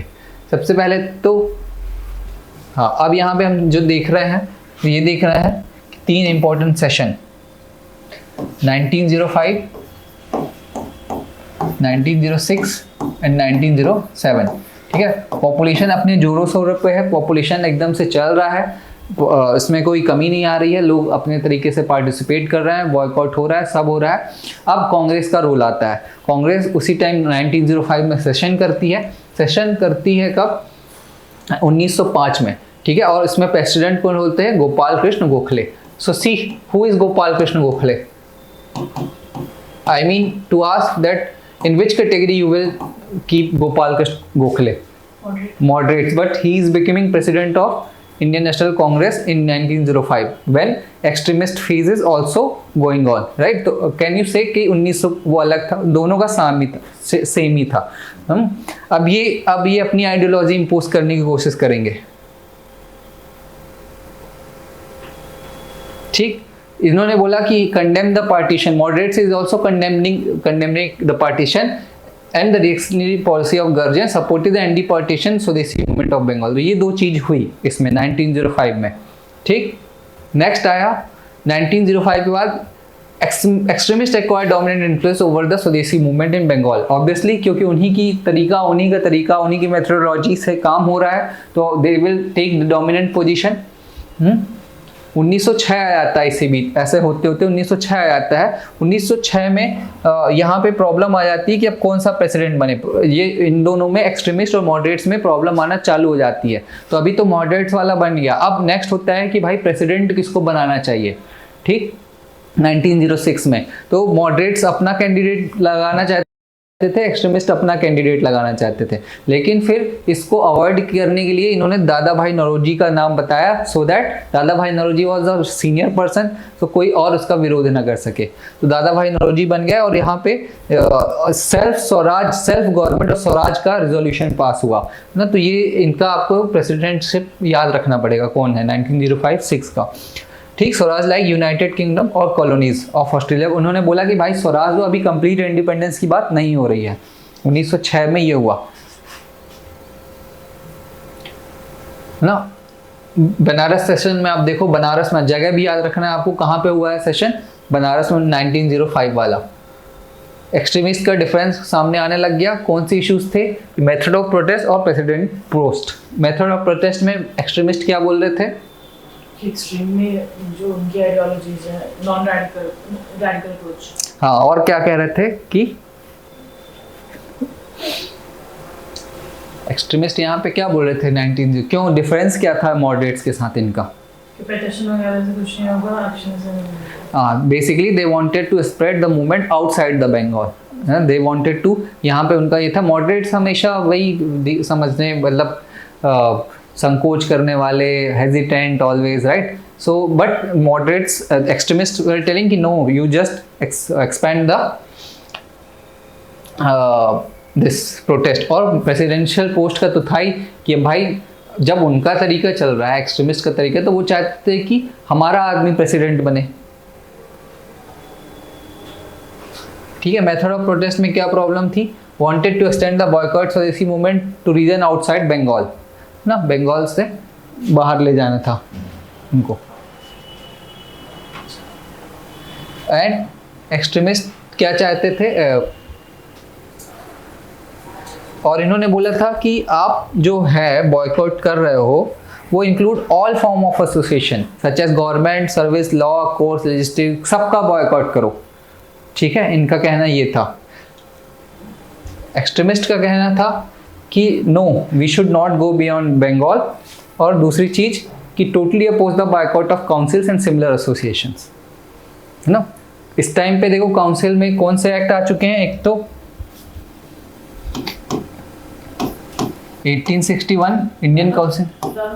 मॉडरेट्स के थे ना? हाँ, ठीक है। 1892 ये दो काउंसिल एक्ट्स आ गए हैं जिसमें थोड़ा थोड़ा इंडियंस को इसमें जगह मिलने लग गई है, राइट। बट अब ये बोल रहे हैं कि भाई आप अपोज कर दो, काउंसिल में भी मत जाओ। ये बोल रहे हैं कि बड़ी मुश्किल से तो अब हमको मिली है जगह, हम कैसे अपोज कर दें, right, because it was their demand. इनकी डिमांड ही थी कि हमको एडमिनिस्ट्रेशन में पार्ट दो, अब मिला है तो अब इसको कैसे अपोज कर दें। तो यहाँ से डिफरेंस क्रिएट होना चालू हुआ। प्रेसिडेंटशिप का क्या था, कलकत्ता सेशन में वहीं से चालू हो गया था। ये लोग बोल रहे थे कि या तो तिलक को बनाओ या लाला लाजपत राय को बनाओ। इनका कहना था कि अब इनको पता चल गया कि तिलक या लाला लाजपत राय बनेंगे, तो इन्होंने दादा भाई नौरोजी का नाम प्रपोज कर दिया। ठीक, कि मना कैसे करोगे इनको, ठीक है। तो मतलब सारी जो टैक्टिक्स थी, तो see here we are fighting against our own people. ये चीज़ हम नहीं समझ पा रहे हैं, यहाँ पे हम अपने ही लोगों से लड़ रहे हैं, जो कि एक वीकनेस है ना। आप इंडियन नेशनल मूवमेंट की या why Britishers were able to rule us, तो हम अपनी ही प्रॉब्लम से नहीं खत्म कर पा रहे थे। तो ये एक रीज़न हो सकता है हमेशा की तरह कि अभी भी भाई भाई से लड़ता रहता है। और ठीक, दादा भाई नौरोजी सॉल्यूशन इन्होंने ही बने और हो गया। अब आगे भी 1907 में भी इतने जल्दी नहीं होगा, है ना चीज़। ये कहाँ पे हुआ है, 1906 कलकत्ता में, ये याद रखना, बनारस एंड देन कलकत्ता। कोई चलो दादा भाई नौरोजी तो बन गए, लेकिन रिजोल्यूशन क्या हुआ कि स्वराज और सेल्फ गवर्नमेंट, वही चीज़ जो हुआ था, इसको रीइटरेट किया गया। ठीक है, ये 4 इंपॉर्टेंट है, ये 4 रिजोल्यूशन सपोर्टिंग स्वदेशी बॉयकॉट नेशनल एजुकेशन वर पास्ड। स्वदेशी बॉयकॉट एंड नेशनल एजुकेशन, है ना, ये 3 रिजोल्यूशन भी पास किए गए। अब मॉडरेट एक्सट्रीमिस्ट चाहते थे कि इनको आप it's not should be implemented in theory but in letter and spirit, है ना, कि भाई आप इसको ऑल इंडिया लेवल पे स्वदेशी करो, बॉयकॉट करो, नेशनल एजुकेशन को बढ़ावा दो। अब नेक्स्ट सेशन की बात आ जाती है। नेक्स्ट सेशन में फिर अभी इनके दोनों के बीच का झगड़ा सुलझा नहीं है, तो नेक्स्ट सेशन ये मॉडरेट्स एक्सट्रीमिस्ट क्या चाह रहे थे कि एक्सट्रीमिस्ट वांटेड टू, अब उन्होंने बोला कि भाई आप फिर से या तो तिलक को बनाओ और लाला लाजपत राय को बनाओ। 1906 में तो हम मान गए कि आपने दादा भाई नौरोजी को बनाया, तो अब बना दो। और कहाँ पे होना चाहिए, नागपुर में करो, ठीक है। लेकिन इन्होंने क्या किया कि अब तिलक ना बन पाए, इसलिए सेशन सूरत में कर दिया। रीजन इसका ये था कि कांग्रेस का जो वो था, क्या रूल्स थे, उस रूल में एक ये रूल था कि जो लीडर, मतलब अगर सेशन जहाँ से हो रहा है वहाँ से जो इम्पोर्टेंट लीडर है वो वहाँ का प्रेसिडेंट नहीं बन सकता। तो ही वॉज फ्रॉम महाराष्ट्र, तिलक, है ना। तो नागपुर में करने का मतलब कि ये इसके हिसाब से नहीं बन सकते थे प्रेसिडेंट, तो इन्होंने सूरत प्रपोज कर दिया। Surat and moderates wanted session at Surat in order to Surat. हाँ, सूरत भी उस टाइम पे महाराष्ट्र का ही हिस्सा था। आज वो गुजरात का है, लेकिन गुजरात, सूरत, ये सब महाराष्ट्र प्रोविंस उसके हिस्से थे, ठीक है, वहीं से आना माना जाता है। तो इन्होंने सोचा कि नागपुर में आप लाजपत राय को बना सकते हो, तिलक को नहीं बना सकते, तो है ना। तो इन्होंने तिलक को एक्सक्लूड करने के लिए, क्योंकि लाजपत राय तो पंजाब से आते हैं तो वो बन सकते हैं, लेकिन सूरत की तिलक ना हो, है ना। तो इसलिए सूरत सेशन में फिर कौन था president, this is important, name of the president कौन था, Ras Bihari Bose. There is one person named as Ras Bihari Ghosh, है ना। तो वो डिफरेंस आपको समझना है। तो both sides adopted rigid position leaving no room for compromise. दोनों सूरत सेशन में आए, और साथ ही साथ इसमें क्या हुआ था कि एक दूसरे के खिलाफ बयानबाजी भी चालू हो गई थी। एक्सट्रीमिस्ट बोल रहे थे कि भाई ब्रिटिश जो मॉडरेट्स हैं वो 4 रिजोल्यूशन पास हुए हैं, स्वदेशी, बॉयकॉट एंड नेशनल एजुकेशन वाला, 3 वो तो उसको ये लोग नहीं इम्प्लीमेंट करना चाहते, they are not serious about it, है ना, और उसके खिलाफ बयानबाजी कर रहे थे। और एक्सट्रीमिस्ट मॉडरेट्स को ये चीज़ें अच्छा ही लगा कि हम इतने दिनों से इतना कुछ करते आ रहे हैं और आज चल के हमारे बारे में ऐसी बातें कर रहे हैं, है ना। हमें हमेशा यही बोलते हैं ना कि मैं लड़ाई होने के बाद कि मैंने क्या क्या नहीं किया तेरे लिए, ठीक है। अगर रिलेशनशिप में हो जाती है तो लोग अपने गिफ्ट भी वापस मांगने लगते हैं कि गिफ्ट वापस कर दो, ठीक है। तो ये होता ही है, जनरल ह्यूमन टेंडेंसी। तो इनको लगा कि यार हमने इतना लोगों में नेशनलिज्म फीलिंग जगाने की कोशिश की और आज ये हमारे बारे में ऐसी ऐसी बातें कर रहे हैं, दिल टूट गया पूरा मॉडरेट्स का, ठीक। तो अब दिल टूटा तो फिर चप्पलें चलने लग गई, एक दूसरे में इन्होंने चप्पल मारी एक दूसरे को फेंक फेंक के। अंडे शायद इस टाइम उतने जल्दी अवेलेबल नहीं रहे होंगे, आई डोंट नो, और 26 दिसंबर को सूरत में सेशन हुआ, सूरत स्प्लिट हो गया। Shoe was thrown on stage passing by Raj Bihari Ghosh थे यहाँ पे, ठीक है, ये याद रखना, बोस नहीं घोष, वो मैंने गलत बता दिया। And Surendra Nath session split हो गया। अब आगे क्या किया जाए सूरत स्प्लिट के बाद, तो extremist were thrown out of the party, extremist को वहाँ से अलग कर दिया गया सूरत स्प्लिट में, कि एक्सट्रीमिस्ट आप अलग और मॉडरेट्स अलग, है ना। तो यहाँ पे अभी किसका इन्फ्लुएंस है, अगर एक्सट्रीमिस्ट मॉडरेट्स का, ऑब्वियसली तभी एक्सट्रीमिस्ट सबसे मेन यहाँ पे थे जो लीडर थे, फिरोज शाह मेहता मॉडरेट्स के इस टाइम पे, फिरोज शाह मेहता। तो he was very influence and prominent leader, है ना। तो ये नहीं चाहते थे कि एक्सट्रीमिस्ट साथ में रहे। अब गवर्नमेंट को तो मौका मिल गया, गवर्नमेंट को सोने पे सुहागा, है ना। लॉर्ड कर्जन, उसके बाद लॉर्ड मिंटो, जो भी इंडिया में आए थे, उनका बहुत ही सारा एफर्ट ये कोशिश कर रहे थे कि कांग्रेस को ब्रेक कर दिया जाए। Initially they were thinking that Congress is there for what, कि कांग्रेस जो रहेगी एकेडमिक पर्पस के लिए रहेगी, रिसर्च अपना करती रहेगी, थोड़े बहुत बातें करते रहेंगे। Because they have succeeded every time that British have never faced any backlash. अभी तक वो कुछ हर चीज में सक्सेस हो रहे हैं, जो भी करते थे उसको उससे लेसन लेके और स्ट्रांग होके they were coming back. So they were thinking that Congress is same वैसा ही है ना, लोगों को इतने दिनों से रूल कर रहे हैं। They were having no mean to know about the potential of the Congress, even Congress he were not knowing that it can grow up to this extent, right.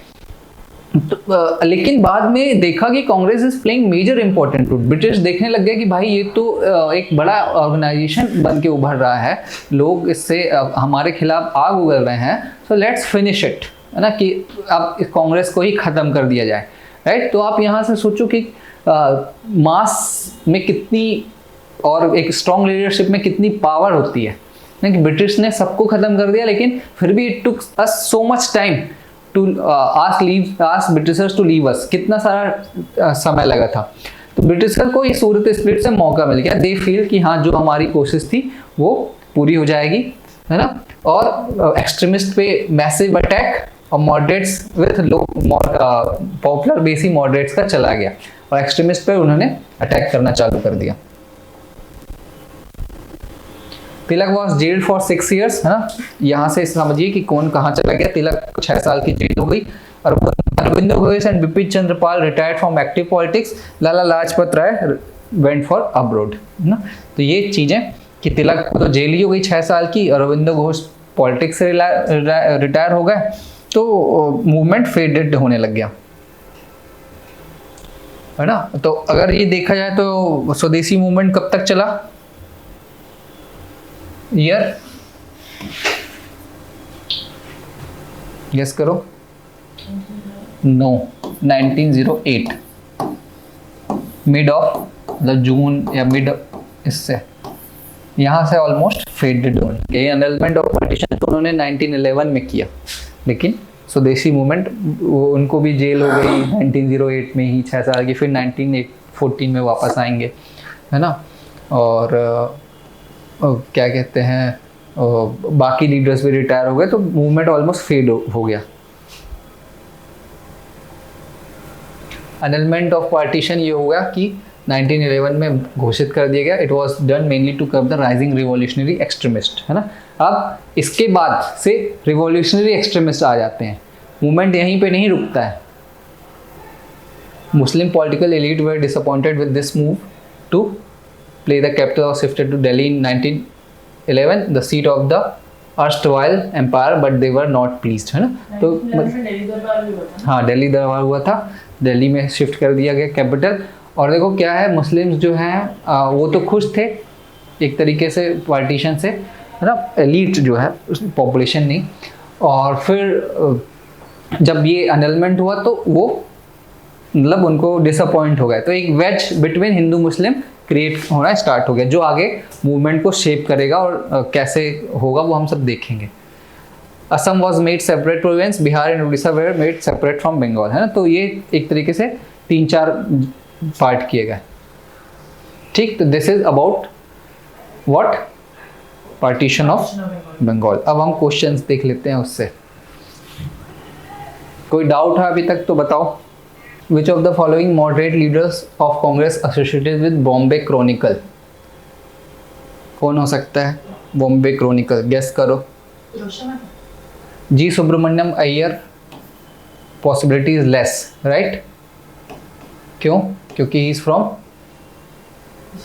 Southern part ना. मदन मोहन मालवीय भी बेसिकली यूपी वगैरह से हैं. ठीक है, दादा भाई नौरोजी और फिरोज शाह मेहता में देखते हैं, क्या पता ऊपर के ही दो हों. Let's check. Answer is D, Pheroze Shah Mehta, the lion of Bombay. हाँ, तो देखो बॉम्बे लायन ऑफ बॉम्बे बोला जाता है और वो फिर उन्होंने लिखा भी Pheroze Shah Mehta. I told you बहुत इन्फ्लुएंशियल थे. Who was the president at the times of Surat session? So who was Surat session? हाँ, सूरत सेशन बोस है ना. बोस घोष कंफ्यूज हो गया है, मैं एक बार कंफर्म करके बता दूंगा क्या है. ठीक, तो रास बिहारी बोस. फर्स्ट प्रेसिडेंट कौन था? First Muslim president in which session? Third और second? Which one of the following movement has contributed to split in the Indian National Congress, resulting in the emergence of Swadeshi movement, right? Swadeshi movement. With reference to moderates, consider the following statement. Who were moderates? तो कौन कौन थे इसमें से? All of them, right? Nauroji, E.U. W. S.N. Banerjee. All of them. ठीक है. Assertion reasoning देखो 1998 में आया था. Partition of Bengal in 1905 brought an end of moderates role in the Indian freedom movement. Do you think so? No, वो extremists को हटा दिया गया. Partition of Bengal brought end to moderates. The Surat session of Indian National Congress separated the extremists from the moderates. The Surat session of Indian National Congress separated the extremists. R is correct. But A is wrong. A is extremist. But R is true. हाँ, but कोई explain नहीं कर रहा है किसी को, है ना. इस बार ये सब 1998 का क्वेश्चन है, लेकिन इस बार यूपीएससी में ऐसे क्वेश्चन थे assertion reasoning. Right? So I think this is the end of the slide. So any question? Right? So था तो हमने डिस्कस तो नहीं किया, बट क्वेश्चन है evaluate the policy of Lord Curzon in their long term implication on the national movement.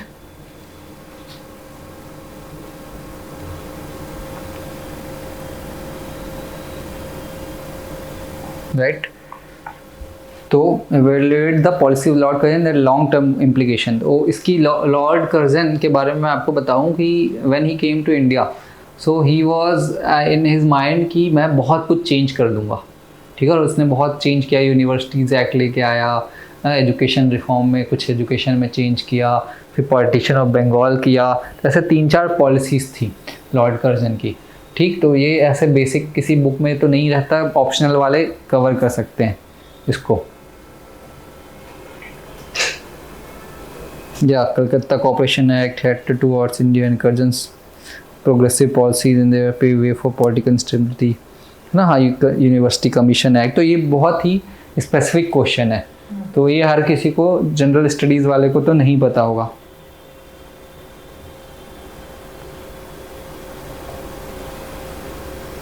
हाँ, अब जैसे एक क्वेश्चन आया था अभी इस टॉपिक से नहीं है लेकिन हम डिस्कस कर लेते हैं, हमने पढ़ चुका है ये। Examine the linkage between 19th century Indian renaissance and the emergence of national identity.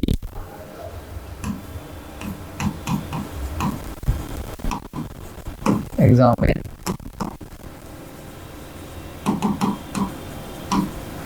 The relationship, examine the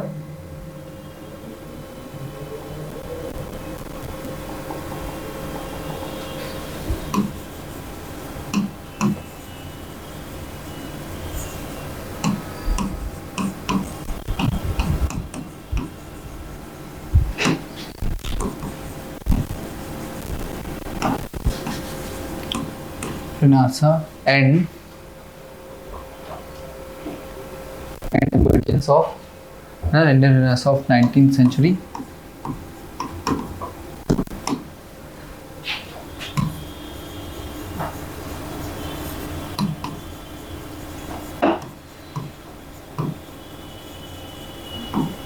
Emergence of national awakening.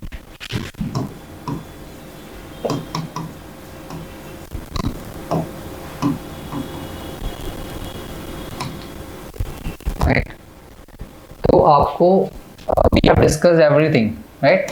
But see, Indian Renaissance में क्या क्या हुआ था, who is considered as the father of Indian Renaissance, right? Oh, but we have not discussed in that detail कि उसका impact क्या था, right? हमने जब rise of Indian nationalism देखा तो उसमें एक factor add कर दिया कि this is the factor of nationalism, है ना। मैंने बताया था कि इंडियन रेनेसांस, लेकिन अब ये कितने वर्ड का है, 150 वर्ड्स का, 10 मार्क्स, 150 वर्ड्स। अब इसमें क्या लिखोगे आप बताओ।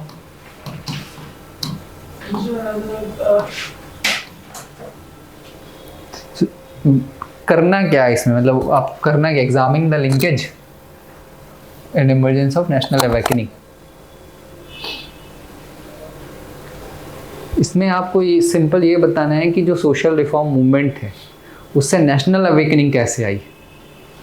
एग्जामिन करना है कि आई या नहीं आई, है सिंपल, कि उन मूवमेंट से कोई ज़रूरी नहीं कि आई या नहीं आई या किस एक्सटेंट तक आई, ये लिखना है,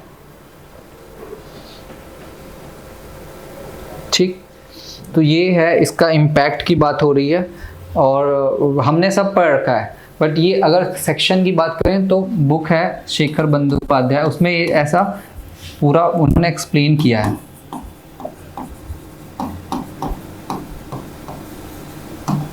ना। जब राइज ऑफ नेशनलिज्म है टॉपिक, तो जैसे हम कभी इसको पढ़ते हैं Indian renaissance social reform movement, so we read it separately, right. लेकिन उस बुक में ये इंडियन रेनेसांस वाला चैप्टर जो है वो under the heading of Indian nationalism है, राइज ऑफ नेशनलिज्म, ठीक। तो वहाँ पे पूरा चैप्टर है, उसको पूरा एक 2 3 4 5 पेजेस हैं, ठीक है। तो ये कैसे दिया, ये चीज़ आपको लिखना है। तो 2-4 पॉइंट बताओ क्या हो सकता है नेशनल अवेकनिंग, कुछ पॉइंट्स, 1-2 पॉइंट्स, जैसे कि Brahmo Samaj, definitely we need to discuss Brahmo Samaj की his modern ideology, right. Modern ideology जो थी वो एक तरीके से ना ट्रेडिशनल आउटलुक्स को ख़त्म किया,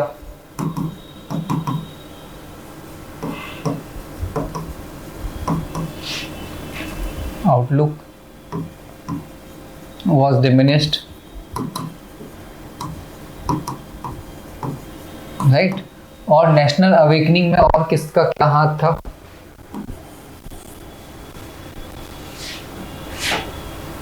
ठीक है। तो ये एक टफ क्वेश्चन कहलाएगा कि नेशनल अवेकनिंग में, क्योंकि मतलब ऐसी, तो एक दूसरा होगा वुमेन एम्पावरमेंट,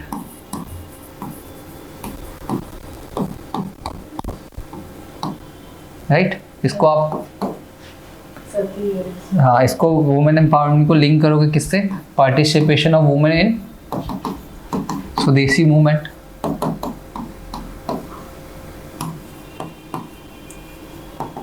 इसमें आप सती वगैरह तो ठीक है, लेकिन बेसिकली हमको उस मूवमेंट से एक कीवर्ड चूज करना है कि वो they were talking about women empowerment and their house in Swadeshi movement, right. फिर एक नेगेटिव मूवमेंट जो है,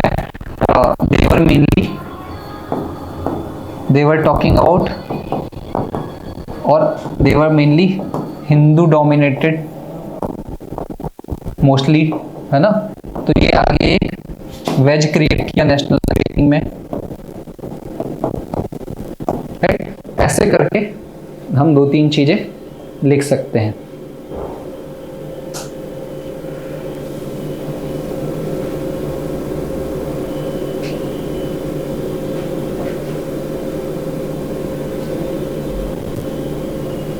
क्वेश्चन है, why did the moderates fail to carry conviction with the nation about their proclaimed ideology and political goal by the end of 19th century. ये देखो कितना अपना जो पढ़ा है वही है।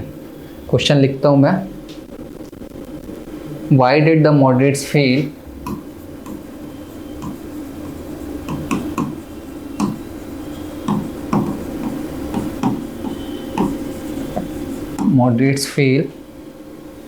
to carry conviction with the nation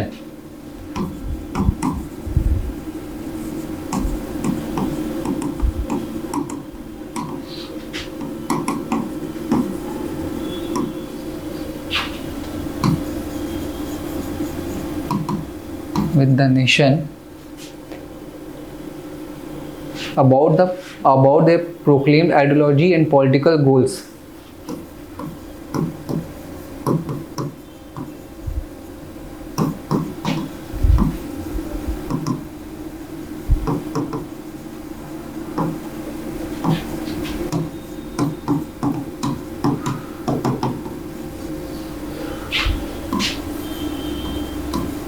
Political goals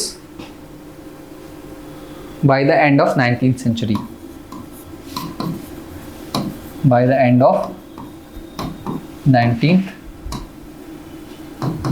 century, right? So basically what it is asking,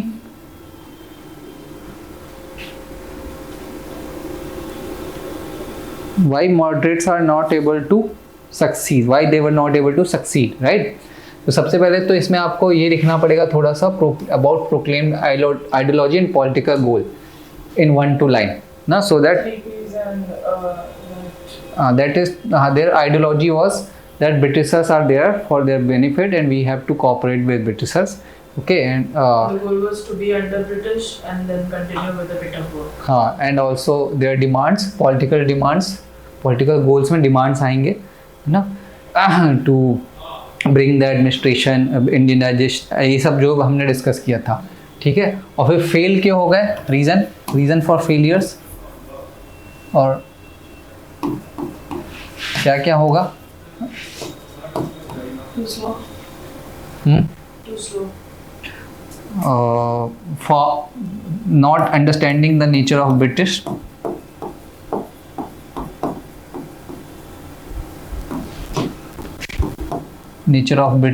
है ना, या false hope, we can say false hope, right, from Britishers who have betrayed in every situation. Second हो सकता है not believing In the strength of masses. yes,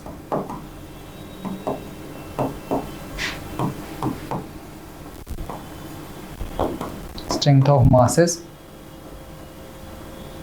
फिर एक हो सकता है तीसरा कि understanding extremist as there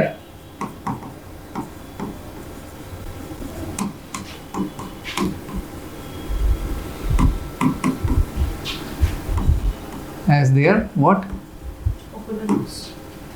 enemy, we can say, है ना, or their competitor. Enemy, competitor is good word, I guess. Competitor, right, spelling थी। और क्या हो सकता है मॉडरेट्स की प्रॉब्लम? स्लो, methodologies were हाँ, slow method, slow progress and slow methodology, slow pace we can से।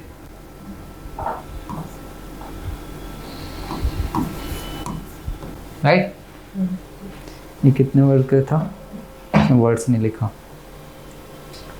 जैसे हिस्ट्री में हमें आंसर लिखना होता है तो हमें पॉइंटर्स में लिखना होता है या उसको पैराग्राफ्स में डिवाइड? पैराग्राफ्स में भी लिख सकते हैं, but the thing is everybody is writing in pointers nowadays. Okay, बहुत लोग पैराग्राफ में भी लिखते हैं। पॉइंटर्स में यू कैन राइट, एक क्या पॉइंट है वो बता सकते हो और एक दो लाइन में एक्सप्लेन कर सकते हो, है ना। जैसे फॉल्स होप आपने डाल दिया, उसके बाद एक्सप्लेन कर दो, और फिर हर चीज़ का आपको एक सब्सटेंशिएट करना पड़ेगा। स्लो मेथडोलॉजी में जैसे prayer petition, so petition it was taking long to respond, है ना। देन और ऑल्सो ऐसा भी है कि कुछ कुछ पिटिशन में Britishers were not responding enough. एक 3 लाइन 4 लाइन 3 पेज 4 पेज का ये लेटर भेजते थे, वहाँ से 1 लाइन का रिप्लाई आ जाता था बस, ठीक है। तो it means they were not even reading it, they were getting caves. हाँ, है ना। तो ये है। और फेलियर के रीज़न क्या हो सकते हैं? 4 तो हमने डिस्कस कर लिए। और मॉडरेट्स में क्या प्रॉब्लम थी? स्लो अप्रोच मेथड्स, ठीक है, अंडरस्टैंडिंग ब्रिटिशर्स की, उसको एनिमी समझना, मासेस पे बिलीव नहीं करना, हाँ, not spreading it, Beyond Bengal. हाँ, local nature we can say.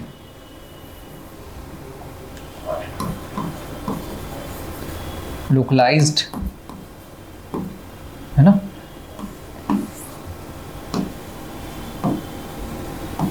Localised nature, तो ऐसे 4-5 पॉइंट हम लिख सकते हैं, ठीक।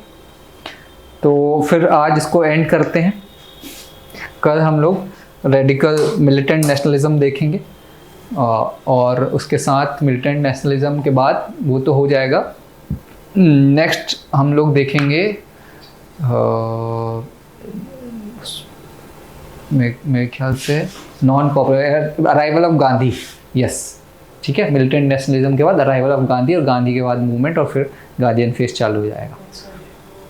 हाँ, ठीक, okay. So whoever is watching online, I request them to all कि क्वेश्चन पूछिए, देखिए, और कोई भी डाउट हो तो आप हम लोग इसे रिजॉल्व करा लीजिए। तो thank you very much, thank you for watching.